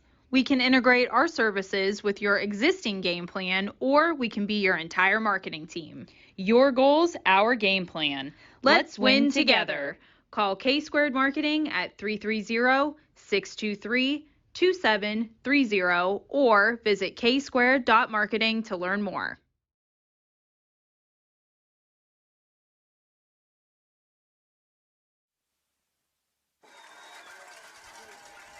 And welcome back as the injured Warrior on the play was number 56, Mitch Coffey, and he's able to walk off on his own power, and that's something that you never want to see on either side or for either team, anyone getting hurt. Yeah, definitely not want to see it on any side, but it's good he's getting off on his own power over here, not, on a different type of stretcher or immediately having to be down for a long a period of minutes right there. Could have been just maybe a little cramp or so. We're going to have to see what they're going to discuss on the sideline and get the trainers right to Mitch Coffey. And 11 seconds remaining here. Mitch Coffey, remember, the junior over here for West Branch. And we'll take this to the fourth quarter. Big decision coming up here for the Ursuline offense. And if you're Ursuline in this time, if I know Dan Reardon really well, you're going to go for it, I'm pretty sure. You had a missed kick. It was, I think, against Salem. And, yeah, it was relatively a 25-yard missed kick. So, at this point, with McClellan. Again, good kicker that he has in McClellan. He's good with the field goals, and Reagan Smith with the PATs. But at this point, if you're Dan Reardon, you go for it on 4th down. That's what we're going to see here. I agree. I think if you're Ursuline, try and put this game away. And now if West Branch can get a stop here, I mean, they'll have a lot of momentum. So this is big for both teams, and an interesting call coming up here. But we'll see what happens. Yeah, we'll keep it here real quick. Some other score updates. Winston Woods are not being Piqua. That's the score is 31-17. Chardon now up against Dover really big. Looks like Chardon's going to be moving to the state semis in this one, and D3 winning 30-3 against Dover. Springfield against Marysville, that's 20-0. Grainfield being Western Brown 36-21. St. Ed's at halftime still being Medina. That score is 21-6 right now. NHS tied with Clinton Massey 21-all. AMHS down to Lakota West, 17-14 right now. Tie game between PCHS and Upper Arlington, and Port Clinton being Fan West, 35-15. Little update as well over here right now. Remember, the winner of this game either takes on Bloom Carroll or St. Clairsville. 4th quarter, 14-3. Bloom Carroll up against St. Clairsville. Big time implications on that game. So 4th down here. West Branch trying to get a stop. Ursuline going to throw. Will be a screen pass, and they're going with the here's the play. trickery. And it's caught, and the big fella, he might get there, and he stopped short. Stopped short. Wow, what a play that time. They gave it right to Isaac Lucas that time, number 56 for the Irish, and they talked about these trick plays early on. And we knew immediately that they'd get a trick play going on over here. And that time they tried a trick play right to Isaac Lucas, and it didn't work. We also have a flag on the field as well. See what they do call here. I'm thinking it might be against Ursuline, actually, is what my guess is going to be. It seems like right, West Branch knows about that, too. So flag on the play, and the big fella almost getting in for the touchdown. Isaac Lucas that time. I'll give a shout-out. His uncle goes to the YMCA almost all the time right there. Talks about how they like the broadcast over at YSN Live. His grandkid almost got it in. Appreciate the support from both Ursuline and West Branch fans, and anyone else who may be watching this football game. Yeah, both local teams, both the home of YSN Live. Both these teams have done major things for this network, and we always appreciate them. So, as you see right now, the refs are talking over what that might be. It looks to be on Ursuline. So we're going to see if they do, in fact, decide to maybe accept the penalty. They're going to talk about it once again a little more real quick. Once again, a few score updates right now. How about Madison Washington Green 14-13? That game's in the 3rd. As the refs are still talking about it, it's definitely a declined penalty. You see that because West Branch is going to be taking over the offensive side, turnover on downs. As a trick play that time. I don't know how I feel about that trick play. Now, if it's like around the 30-yard line, a little bit in the 20, I could see that. Yeah. In that time, though, you just can hand off to DMAC. Yeah, I think, in that situation, potentially maybe, I understand they're trying to, catch West Branch off guards there, but maybe just a little bit too close for a trick play. I just think it's a little, I wouldn't say too soon. I just think you're up by a decent amount right now that in this situation, I don't think you need a trick play. No. Again, you want to try something new. Yeah. But in this situation, 4th quarter, 11-48, the game's not over yet. No, you score that right there, you could probably put the game out of reach. At this point now, again, 2 more scores over by West Branch, and then, you could go for 2 and tie it up. Yeah, and that was a big stop for West Branch, and if they can score again, they'll have major momentum. Yeah, again, I understand what they try to do. And Dean Boyd, he's done some trick plays in practice. We thought that he was going to go downfield earlier with one, but he didn't. And this time he tries to at least go a little bit to the middle of the field here. And it looks like there's a little discussion going on. Coach Reardon is not liking the call. No. Yeah, he's not liking that call at all. He's thinking that he's not happy with the ref, that's for sure. If I know Coach Reardon, I know for a fact you're a 3-time state champion head coach. I think maybe you know more. You think you know more than the ref. Maybe you know a little more than the officiating. At that time, though, it is going to be a turnover on down, and West Branch is going to be taking over the ball on around the 10-yard line that time. So the refs are going to move the ball forward a little bit. Yeah, they're going to move it around the 14-yard line. West Branch will have a little bit more breathing room than they would have had. So West Branch faithful on their feet. Ursuline faithful on their feet as well. And Mike, here we go now. Trips to the right side, one to the left. And this will just be a run. And Stephen Mara nice pursuit there by the Ursuline defense. Again, good pursuit by Ursuline. We've seen them pursuing the run all day long, but again, you got to pass in this situation. You're wasting, again, a lot of clock off on there. You got to keep on going downfield in this situation. And if it's an incomplete pass, that's not the worst thing in the world because it does stop the clock as well. So kind of an interesting decision to run the football deep in their own territory. Especially the way, Morris been tonight. He hasn't really been getting the ground that he's used to getting all the time. 30 TDs on the season, but it's not looking like it. No.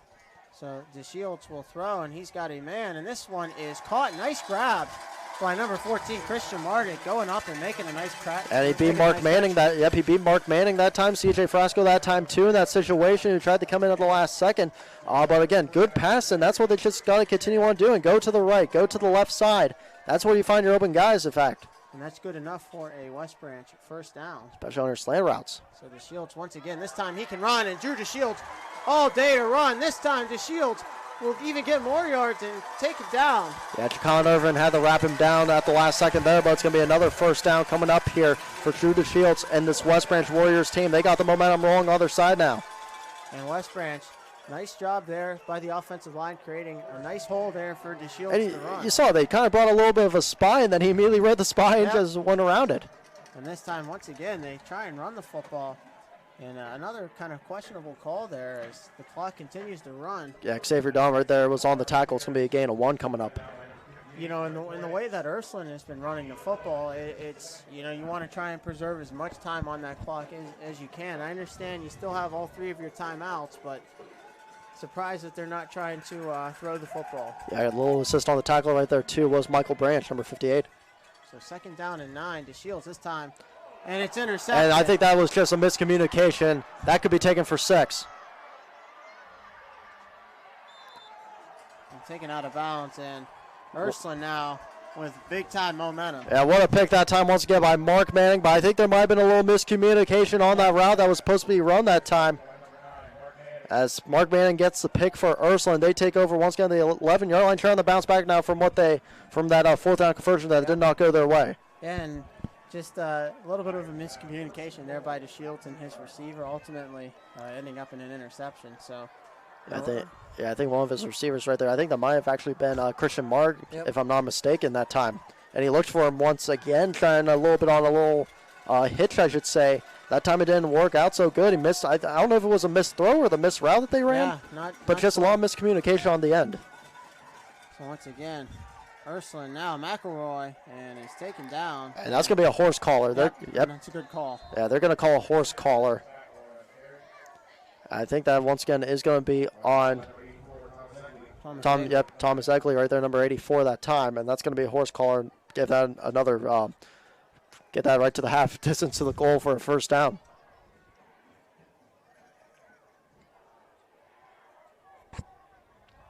It's going to be a face mask right there. I thought I saw a horse collar on that one, but it looks like just grabbed the face mask a little bit in front. So half distance to the goal anyhow. It would still be half the distance to the goal, even if it was in fact even a horse collar. So that's what it's going to be now. First down goal coming up here. So first down and 3 from the 3. And this will just be a handoff, and Ursuline is going to get into the end zone. Nope, down. No, they're just going to mark him a little bit down. And I'm right with you, Mike. I thought McElroy got in for a second right there. I don't know if the refs just, gave a little break right there, or I thought I reached over, but I guess not. Maybe a little bit of a generous spot there in terms of for West Branch. But yeah, let's see what happens this time now. 2 receivers left, 1 to the right. West Branch will most certainly stack the box in this situation. You got to stack it a little more, though. Yep. Or else that's going to happen. Too easy. Again, as I said, you got to stack it a little more, and I'm not saying push people back a little bit. You saw a couple guys back right there for West Branch that were laying a little back. You got to bring all those guys up because that's now going to make it 48-27 over here, Ursuline. So Ursuline now leads 48-27, and West Branch's kind of momentum was kind of just shot in half. I think ever since that interception, that's where the momentum was just shot at that point, cut in half a little bit. Yep. And because of that now, Reagan Smith's going to be on the PAT, trying to make it 49-27 with about 9:26 left to go here in the game. So Smith, who has been perfect on extra points up to this point. And this is a high snap, and it's up, and it's good. So Ursuline doing a nice job in terms of extra points. And we'll take a quick time out here and be back in a bit. My guy keeps it 100% of the time. He wants all 100, won't settle for 99. And it's more than stats because there's people in those numbers. And I was one of the lost sheep. I'm so glad he cares for all 100. I'm 100% safe, 100% free, 100% love. I can be 100% me. He gave all 100 when they put him up on that tree. That's 100% passion for 100% free. So if I play in front of 100, or if I play in front of 2, there's an audience of 1 getting 100% of what I can do. And welcome back as West Branch, through an interception, Ursuline was able to capitalize, and now the Warriors find themselves down 49-27 with 9:26 remaining. And this is a big spot right now for West Branch. You immediately just have to get something going on. There's a squib kick. A squib kick, so West Branch will take it to about the 44-45 yard line. So the Warriors will start with pretty good starting field position here, and what feels like another drive where West Branch is going to have to score pretty quickly. Yeah, and they really have to score quickly here, too. And you can't hand off the ball to Mara anymore. You immediately just got to go to the air. You got to find your guys, you got to find, everyone. Mardick, you got to find him a little bit. Peters, if he's there, you got to find him. You got to find out everyone at this point. Remember, the slant route was a miscommunication, I think, that time on Mardick. That's why DeShields threw the pick. Yep. So DeShields, a rare interception for him. And now DeShields fumbles the football, and this one goes out of bounds, and we also have some flags on the play as well. So Tyreek Dello right there was the one kind of giving the ball loose that time. Xavier Don tried to get it, but he realized it might have been a little too late. Unfortunate for West Branch as that ball went out of bounds. Yeah, that one wasn't actually a flag. That was the marker right there from where the fumble ball was. My apologies. So this will bring up now a second and going to be around a second and a mile coming up over here, maybe a second and about 20-some. DeShields will look. Once again, being flushed. DeShields is now going to throw and has Stephen Morrow wide open. And that's going to make it at least a little bit more of a third and manageable. Yeah, and a good thrower there and good tackling. Once again, Lorenzo Orbach, Jacqueline Irving, and C.J. Frasco all came in on the tackle. But as you said, good throw right to look to have been that time, I think, Hendershot, number 4. Or excuse me, to Mardick, I think it was. Excuse me. Stephen Morrow. Stephen Morrow, the running back. That time, though, good pass. That's what they got to keep on doing. So third down and 10 now as DeShields once again feels the pressure and once again finds Stephen Marr wide open, and Marr is going to run. And Marr still on his feet. And Marr quickly taken down at the 30-yard line. Run, big man. Run right there. Erickson had to coming on the tackle at the last second. Made a couple Irishmen miss on that one, but there is a penalty flag once again. And this one, they're all walking back. I think they know there might. Holding. Yep, a little bit of a hold. Yes, it is. And there's going to be a holding over here against West Branch this time out. So instead of a first down, it will now be a 3rd and 20. Yeah, a little 3rd and 20 over here. Once again, we want to give you a little update what's going on in that big game between St. Clairsville. We have that big game going on. Going to give you a little update against Bloom Carroll St. Clairsville. 4th quarter right now. Bloom Carroll winning 14-3 in that one. Remember, the winner plays either of these two teams in the state semis. So 3rd and 19 and West Branch. This one snapped, and now DeShields will throw, and he has a man, and this one is caught. Yeah, someone's helmet came off on that one at the last second. By the looks of it, that looked to have been Gregory Rockwell who lost his helmet there. So he will have to come off as West Branch in desperation mode at this point. They're going to go for it. Zachary Letch is going to be coming into the game over here for the Warriors. And that time you saw the helmet immediately come off, and as the rules state now in these new rules and new generation of football, you cannot advance your play if your helmet comes off, or that's going to be actually a penalty, I think, on your team. So 4th down and 18 now for West Branch. And they're going to have to try and pick up a big-time chunk play here. At this point, Mike, it's going to be a Hail Mary over here. You got 4 receivers on the left side, 1 to the right. This is basically going to be a vertical. 4 verticals coming up.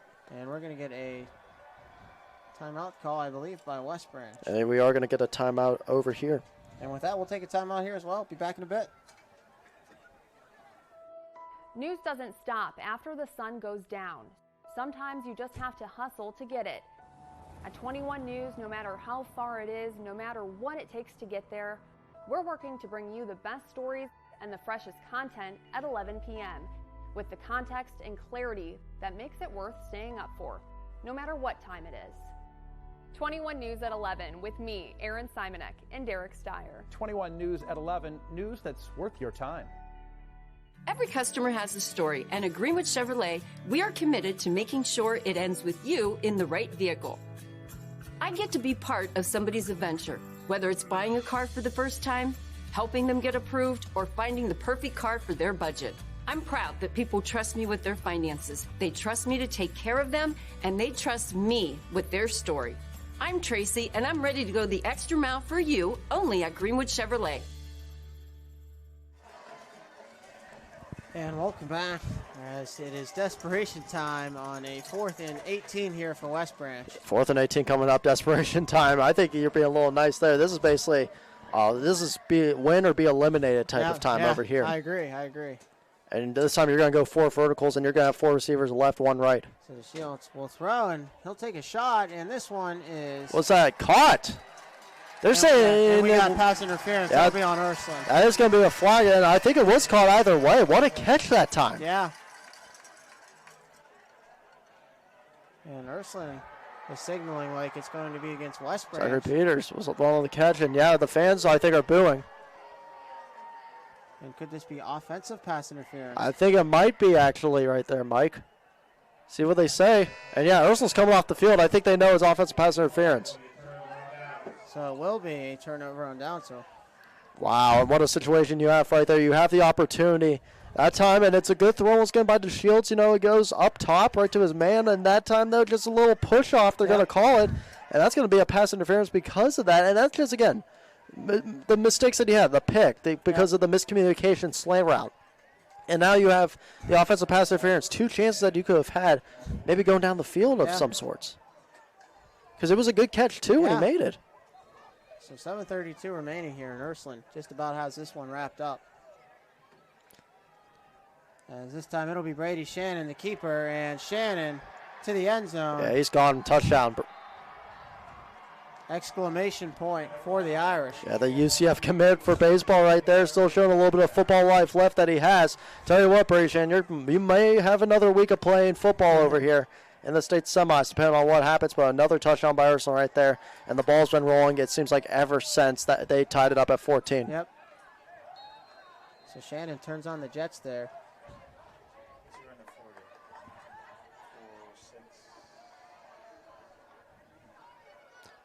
And this time over here, and this is something that they do also, Mike, they're going to go muddle huddle this time. Everyone shifts. A little muddle huddle action. And they will walk in for the 2-point conversion. And DeMarcus McElroy for 2 right there. And because of that, now it's going to be 57-27 in this one over here. A 30-point game for the Irish.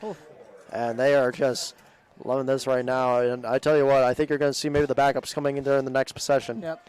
And, of course, their backup quarterback would be Jack Erickson. Your backup running back for them would, in fact, be Lorenzo Horbaugh for them, too. And just a couple of minutes ago, we were talking about how West Branch has a chance to go down and score and make this a 1-score game, and then the interception really kind of hurt the momentum, and also some penalties on that last drive as well. Yeah, West Branch at this point, I think they know the season is pretty much might be over, but as you see, a lot of the fans leave here too. But if you're West Branch, again, the undefeated regular season that you had and going to the playoffs was incredible. The overtime victory that you had against Salem was incredible.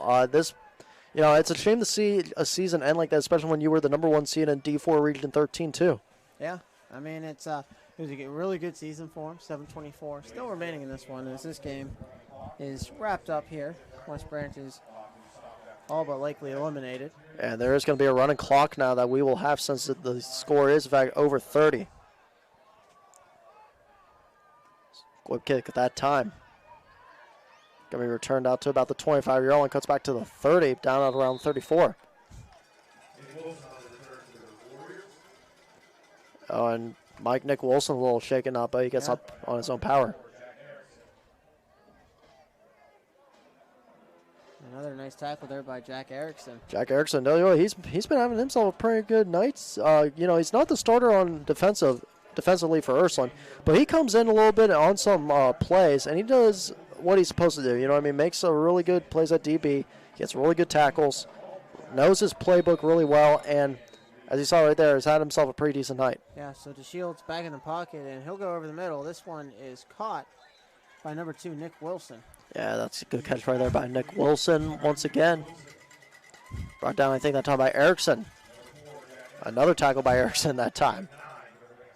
Clock continues to tick, though, over here. Second down. And this time the they running will clock. give it to Stephen Mara, who will pick up the first down. And I think Erickson once again came in on another tackle that time. That's 3 tackles in a row for Jack Erickson. Or excuse me, that's actually Ethan Powlett's coming in. Excuse me, right there. Ethan Powlett's we did a player profile on. That's his first tackle that we called on him all night.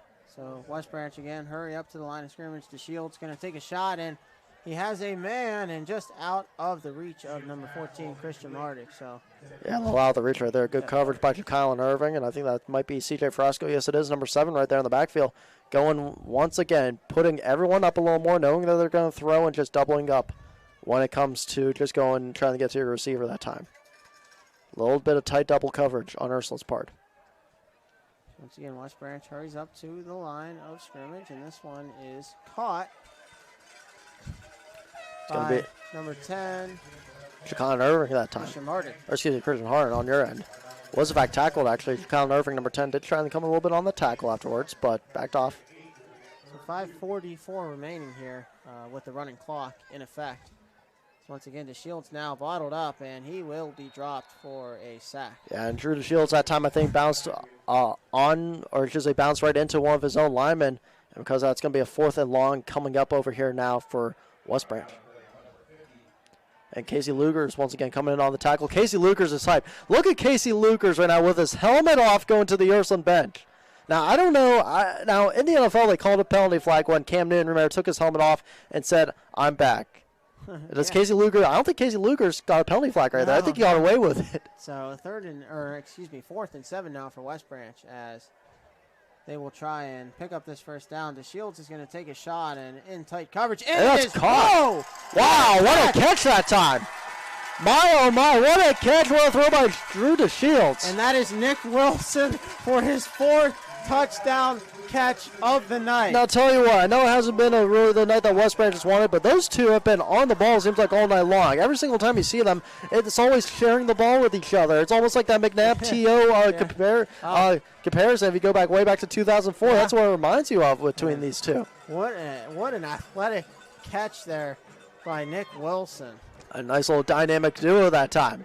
Nick Wilson, his 4th touchdown reception of the night. Yeah, and here comes West Branch going for 2. So DeShields once again in the pocket. This time we'll have to scramble. He'll try and improvise, and he'll throw to the back of the end zone, and it is caught. That's caught in the back of the end zone. Yes, it is. And who else but Nick Wilson once again? Nick Wilson, I mean, hey, I know West Branch once again, the season may end tonight, but MVP for sure. He's been having himself a game. Let me just tell you that right now. Absolutely. So we're going to have to see what happens over here. 57-35 now. Ursuline's going to get the ball. 5:02 remaining in this one. I know you might see maybe a little bit of. Don't be surprised if there's an onside here by West Branch. Yeah, I think you are going to see an onside kick. Little trickery of some sorts. Yep. Now there's 2 onsides that you can use. There's either the nice little one with the side of your foot that you can use. Nice little triple kick, I like to call it. If it goes past the line of scrimmage, you can immediately recover it. They could try that. Or you could just do the regular onside kick where you basically get as top as possible, make it bounce, roll and bounce that time.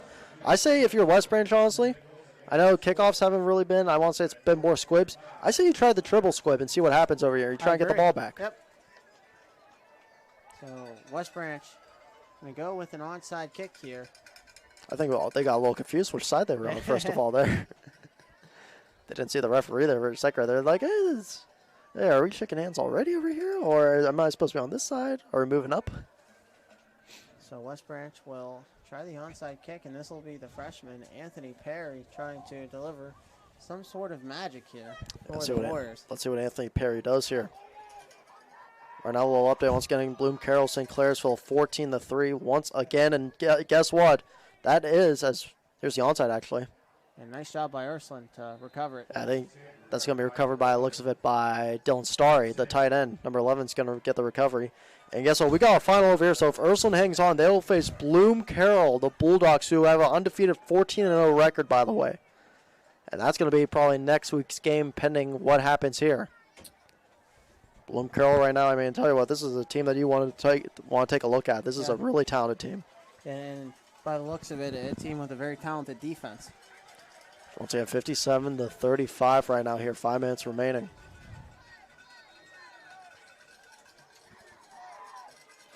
So Brady Shannon comes back out, and Ursuline just about has this one put away. They'll hand it off, and this one will be rumbled forward for a nice gain for the Irish on first down as they continue to run the clock. Good gain that time by Christian Lynch, just bouncing out a little outside, missing, breaking through a tackle right there. Bounced up, just going to get a few yards on the play, and it's going to bring up, as you said, 2nd down 8 coming up. And talking about Brady Shannon, I mean, really hasn't had to do a lot of passing tonight.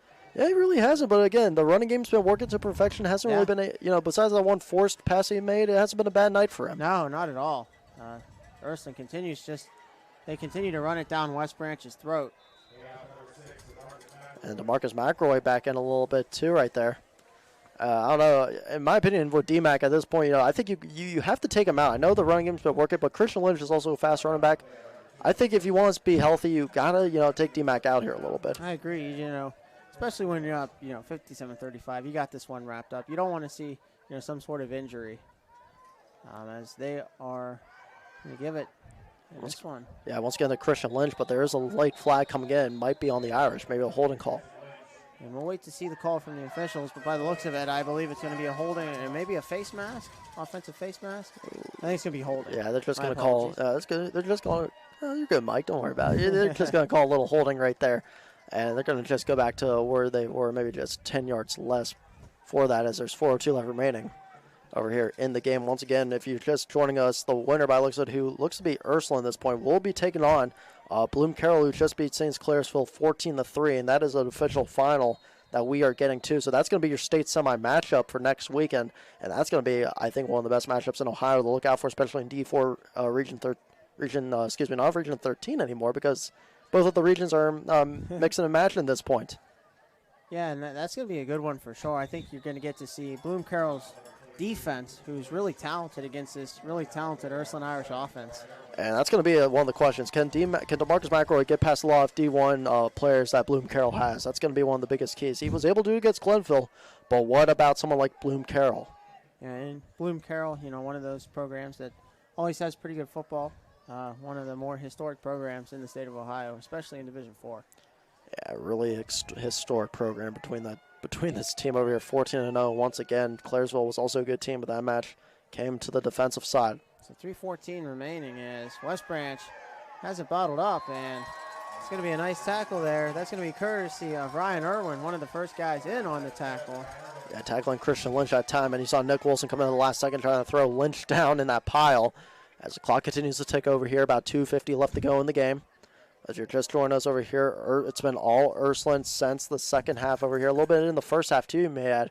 But at that point, you thought, hey, West Branch could make a little bit of a comeback like what we saw last year between these two teams. But Ursuline, besides that, we saw a little bit of that, but it's been Ursuline ever since mostly. Yeah, and West Branch, after they got that fourth down stop on that Ursuline trick play, you started to feel like West Branch was starting to gain momentum. They were moving the football pretty well, and then obviously that miscommunication on the interception really kind of hurt the Warriors' chances.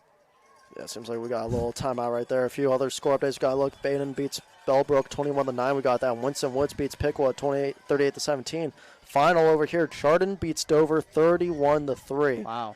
So Chardon with a big one. Springfield beats Marysville 26-0. Granville being Western Brown right now 50-35. St. Ed's. Talk about them being a powerhouse, of course, always in Ohio high school football. 34-6 against Medina. And that's not easy because they're going against a really talented quarterback in Drew Aller, but just that St. Edward defense is just on another level. St. Edward defense always on another level right there. Got a lot of big kids are going D1 in that level for sure. They hit the weight room almost every single day. You see them always working hard in there.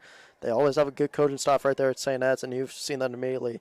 Clinton Massey beats AM NHS 28-27 in a big last-second touchdown right there by them. AMHS beats Lakota West that time 21-17. Of course, right now here, 57-35. Ursuline is beating West Branch at South Ranch High School. Green, meanwhile, takes the lead against Massillon Washington. They lead now 19-14. And West Holmes, the final, they beat Holy Name 31-21. Just a few finals to name them. So Ursuline faced with a 3rd down and 11. As up the middle, and a nice cut, and Ursuline is going to walk into the end zone for a touchdown. And that's the first touchdown that we've seen tonight of Christian Lynch, bouncing out a little bit to the middle that time, little juke move, and he's in for 6, and that's going to give them 60 points, a 60 burger or something like the call right there for the Irish. And Christian Lynch showing you why he's a very talented back as well. Yeah, Christian Lynch, tell you what, he has a bright future over here for Ursuline. I'm just going to tell you that one. DeMarcus McElroy leaves next year. Christian Lynch, remember, is only a sophomore, 5'9", 168. You're going to see him get the ball and a lot more carries next season. It's going to be incredible to see him, especially the knowledge that he's taken from DeMarcus. So Ursuline on the extra point attempt, and they have been perfect on the evening. So really nice job in terms of the special teams unit. This one is not a very good snap, but not a very good hold either, but the kick is up and the kick is good. Yeah, Jack Erickson right there just tried to get it down as good as possible, but a really good kick that time once again by Reagan Smith going into the pressure like that. And with that, we'll take a quick timeout here, and we'll be back for the final 2 minutes and 17 seconds remaining here. Hi everyone, this is DJ Yoakley with Your Sports Network. We appreciate your support of YSN and welcome you to the YSN family. Our broadcast streams are brought to you live at no cost to you by sponsors that are local to this community. Without the vision and generosity of our sponsors and partners, we would not be able to bring this game to you today. So please support the great businesses and leaders that are making this game possible. And if you're a business in need of great advertising and sponsorship opportunities, feel free to head over to our site for more information on the right fit for you. We are local, we are loyal, and we are live. We are YSN. And welcome back to South Range High School. For the last 2 minutes and 17 seconds remaining between this matchup with the Ursuline Fighting Irish and the West Branch Warriors. Ursuline putting up an offensive masterpiece as they have 64 points. West Branch with 35, but just not enough in this contest. As nice return there by number 4 Jackson Hendershot. Yeah, good return by Hendershot. And you want to give a shout out real quick to all the West Branch players, the seniors who get their last couple seconds over here on neutral turf in South Range. The final field that they play on of turf, some make it to the next level, I know. Some will move on, and some will get ready for baseball season too. Yeah, I mean, I know there's a lot of guys on this football team that play basketball as well. Drew DeShields, Jackson Hendershot, Nick Wilson.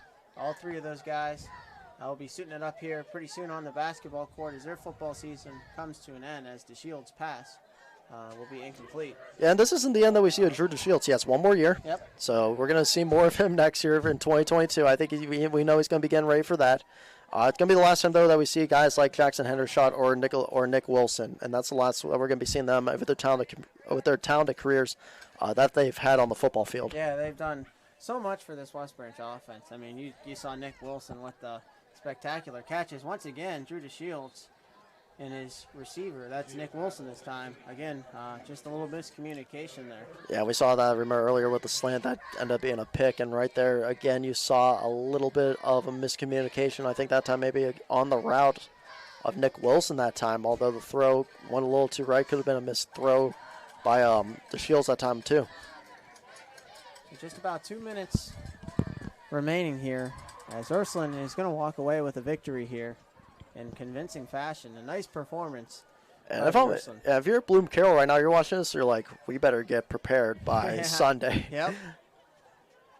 I mean, and it's no secret. Dan Reardon, nice catch there by Jackson Hendershot. But Dan Reardon's been here before, obviously. 3-time state champ as a coach. And what an unbelievable job he's done here at Ursuline. Coming back, revitalizing this program, and Ursuline has a chance now to compete for a state championship.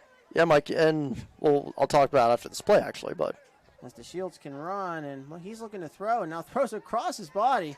And this pass is caught by Nick Wilson. Wilson down the sidelines, out of bounds, at about the 35-yard line. So I'm going back right now. Let's go back in time. If this is the Ursuline team for 2018, I think West Branch beats them by far. That Ursuline team right now, all the way from my senior year in 2016-2018, had a record of 6-24. It was a Ursuline team that was in struggle. No one thought about football. It was all basketball during that time. And now that we see, and they needed the change. As DeShields looking to take a shot. He'll take a shot over the middle, and this one nowhere near the receiver, and it is intercepted as the pass was intended for number 14, Christian Mardick, and that'll be a ball game. Yep, Colin Irvin with the pick right there. But as I said before, 6-24 from 2016-2018. They needed the change. Reardon comes in. The first year's shaky. A lot of coaching changes on position-wise. They go 2-8. And then the next year, I know it's a COVID season. Everyone makes the playoffs, but they proved themselves, with that big 7-3 record last season and going far. And here's the thing. They went back to the regional finals this year with a mission. Don't do what happened last year. And, again, it wasn't in their fault last year. You had the COVID thing last year, the contact tracing that happened with a lot of seniors, and especially quarterback Brady Shan last year, where they lost Maryland Catholic big time. This is saying, hey, we came here right now at the rebound from what happened last year. We rebounded. Let's go miss what we thought we could have had last season. Yeah. And as Ursuline gets into victory formation, minute 17 remaining here, as remaining clock will run out here. And we just want to congratulate Ursuline. They'll be moving on to the state semifinals, where they will be taking on Bloom Carroll. And once again, congratulations to the West Branch Warriors. 13-1 season, nothing to be short of. A great season for West Branch, and I know a lot of these guys are disappointed by the result, but just a great season and a great job by Coach Ken Harris and the coaching staff this year for West Branch. Yeah, Coach Ken Harris, he's going to be back better than ever next season. Of course, just the alumni that have always come around here, always build up the kids like Matt Rycraft and all those guys. They know that they're going to help out, come in and help out all those kids for this 2022 season. It's not the end of the Warriors that we've seen. No, it's not the end at all. It's not the end of Truden Shields. We're going to see more of him next season. But in this turnaround, the Irish are going to get a big-time victory, as you said, 64-35. Yep, and as this one, 15 seconds remaining, is concluded here in Ursuline with a convincing 64-35 victory over the West Branch Warriors. And, of course, you're going to also have the regional final trophy given to them, too. You're going to have a lot of that. As you see both of them shake hands over there on the 50-yard line. Just what a game between both these two programs over here. Meeting for the second time. Last year, of course, they met. Last year was close. This one, it seemed like it looked to have been the same, but then it just pulled away at the very end. Yep. West Branch started out fast, and then they kind of, stalled there for a little bit, and then coming out of the start of the second half, they really picked it up and driving down the field. That interception, I think, was the difference maker in the contest tonight. Yeah, and just a little difference maker between that and, again, you had a little miscommunication on the end with the throws, I think, to Shields and some of his receivers that time. On the receiving end part. Of course, Ursuline's going to be getting their regional trophy here shortly. They, of course, have everyone right with them. They may get the trophy here shortly, as you see right there around the 15-yard line. So we're going to stick here and have them get a little bit of their trophy celebration over here. You see, they're all going to go to the 15-yard line. It's going to be announced that they will, in fact, get the trophy. It's big. And tell you what, it's a big opportunity for them, especially big here on Wise and Live, just to be, on this, just to watch all these guys just go all the way to the playoffs over here and challenge each other like the way they did tonight. And both, do get the trophies. There's the regional runner-up, and then there's the regional final champions, which is going to be Ursuline. But if you're Dan Reardon, you know for a fact, yeah, we got a trophy. It's not the one that we want, though. No. It's not the one that we're looking for not at all. Right now. And it's just a stepping point saying, hey, we won this, but we can have more over here shortly. As you see, Ursuline's going to go to the huddle now. And this is also another thing that Ursuline loves to do, Mike. They're going to go in the huddle, talk a bit, and then they're going to get 16 push-ups, and then they're going to pick up that regional finals trophy. And we'll stay tuned here just for a little bit longer as we'll watch Ursuline hold up that regional championship trophy as they punch their ticket to the state semifinals. Yeah, and that's just big once again for the Irish over here. First time back in the state semi since 2015. And that year when I was on the team, we played Steubenville, and it was just a blowout right from the get-go. Steubenville beat us 28-0. This is an Ursuline team now that hasn't had much success in a while. As you see, West Branch going to go get their side of the trophy. As well, West Branch is actually going right to their stand right in front of all their students, actually, all the band, all their fans for a season they've had, and the emotions. You could just see the emotions right now in the players' eyes. Yeah, just, obviously a disappointing, tough loss, but I'm sure that they'll be back next year. And, obviously, you lose some key pieces with Nick Wilson, Jackson Hendershot, and a number of other guys, but you do return Drew DeShields, and obviously such a big part of their offense. So I think West Branch will be back, and they'll be back in a big way. Yeah, just a few more score updates that we have right now. 34-6 still fourth quarter. St. Ed's being Medina. Granville now pulling away against Western Brown, 57-49. PCHS and Upper Arlington are still tied. Port Clinton gets a big one against Fan West by a final score of 49-21. So they get that big one. Once again, Bloom Carroll does beat St. Clairville and will play Ursuline. And the site for that is going to be still probably a TBA. It might be actually the state. I'm thinking wherever state's going to be this year. I hear it's going to be Canton again. We'll have to see. Yep. It's going to be at the Hall of Fame Stadium. Last year, it's held at Massillon, Washington, Paul Brown Tiger Stadium because of COVID. But a few years ago, before that, they had it at Columbus, actually, the Horseshoe. Yep. I'm just curious, do you know who's on the other side of the bracket? So Ursuline plays Bloom Carroll. Do you know who is on that so the other side for the bracket, if I can find my paper over here that I have, if you look at the other side of the bracket real quick, and I also, in fact, have this too on max purposes. If you look at the other side of the bracket, that would, in fact, be the winner of game 59 and 60. That would either be Port Clinton and Fan West. So that would be the other side on Region 14. And that would, of course, be game 58 right there. Ursuline is game 57. Excuse me, the other play winner of Port Clinton, who actually got a big one right there. So we'll have to see what happened. We'll see where all this mixes and matches at the end of it. But remember, there's a few games that you have to watch out for. There's that. And then you also have to watch out for over here, Bloom Carroll, St. Clairsville. Port Clinton, I think, got the win. So depending on what happens with that mixed match, that's actually who Ursuline may play. But we're going to have to get a little confirmation of what's going to happen with all these brackets. Yep. As you see a little presentation between both teams right now. Ursuline's going to get a nice little presentation here.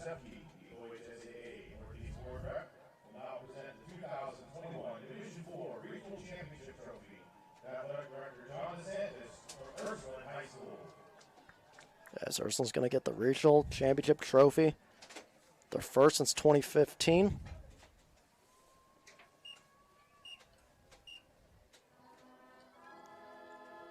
As you see right there, too, it's going to be the West Branch alma mater. One last time for these seniors. Again, congratulations to the Ursuline Irish, as they are the 2021 Division IV Regional Champion. They will now move on to next week's state semifinal game next Friday, as they take on Port Clinton and a determined site. So we did get a little confirmation right there. It has been confirmed it's going to be Port Clinton with the 49-21 victory right there. We got a little confusion we thought they on were the playing bracket. Bloom Carroll. Yeah, a little bit both. A little bit both. It's going to be Port Clinton. That's still another really good talented team that you have to watch out for.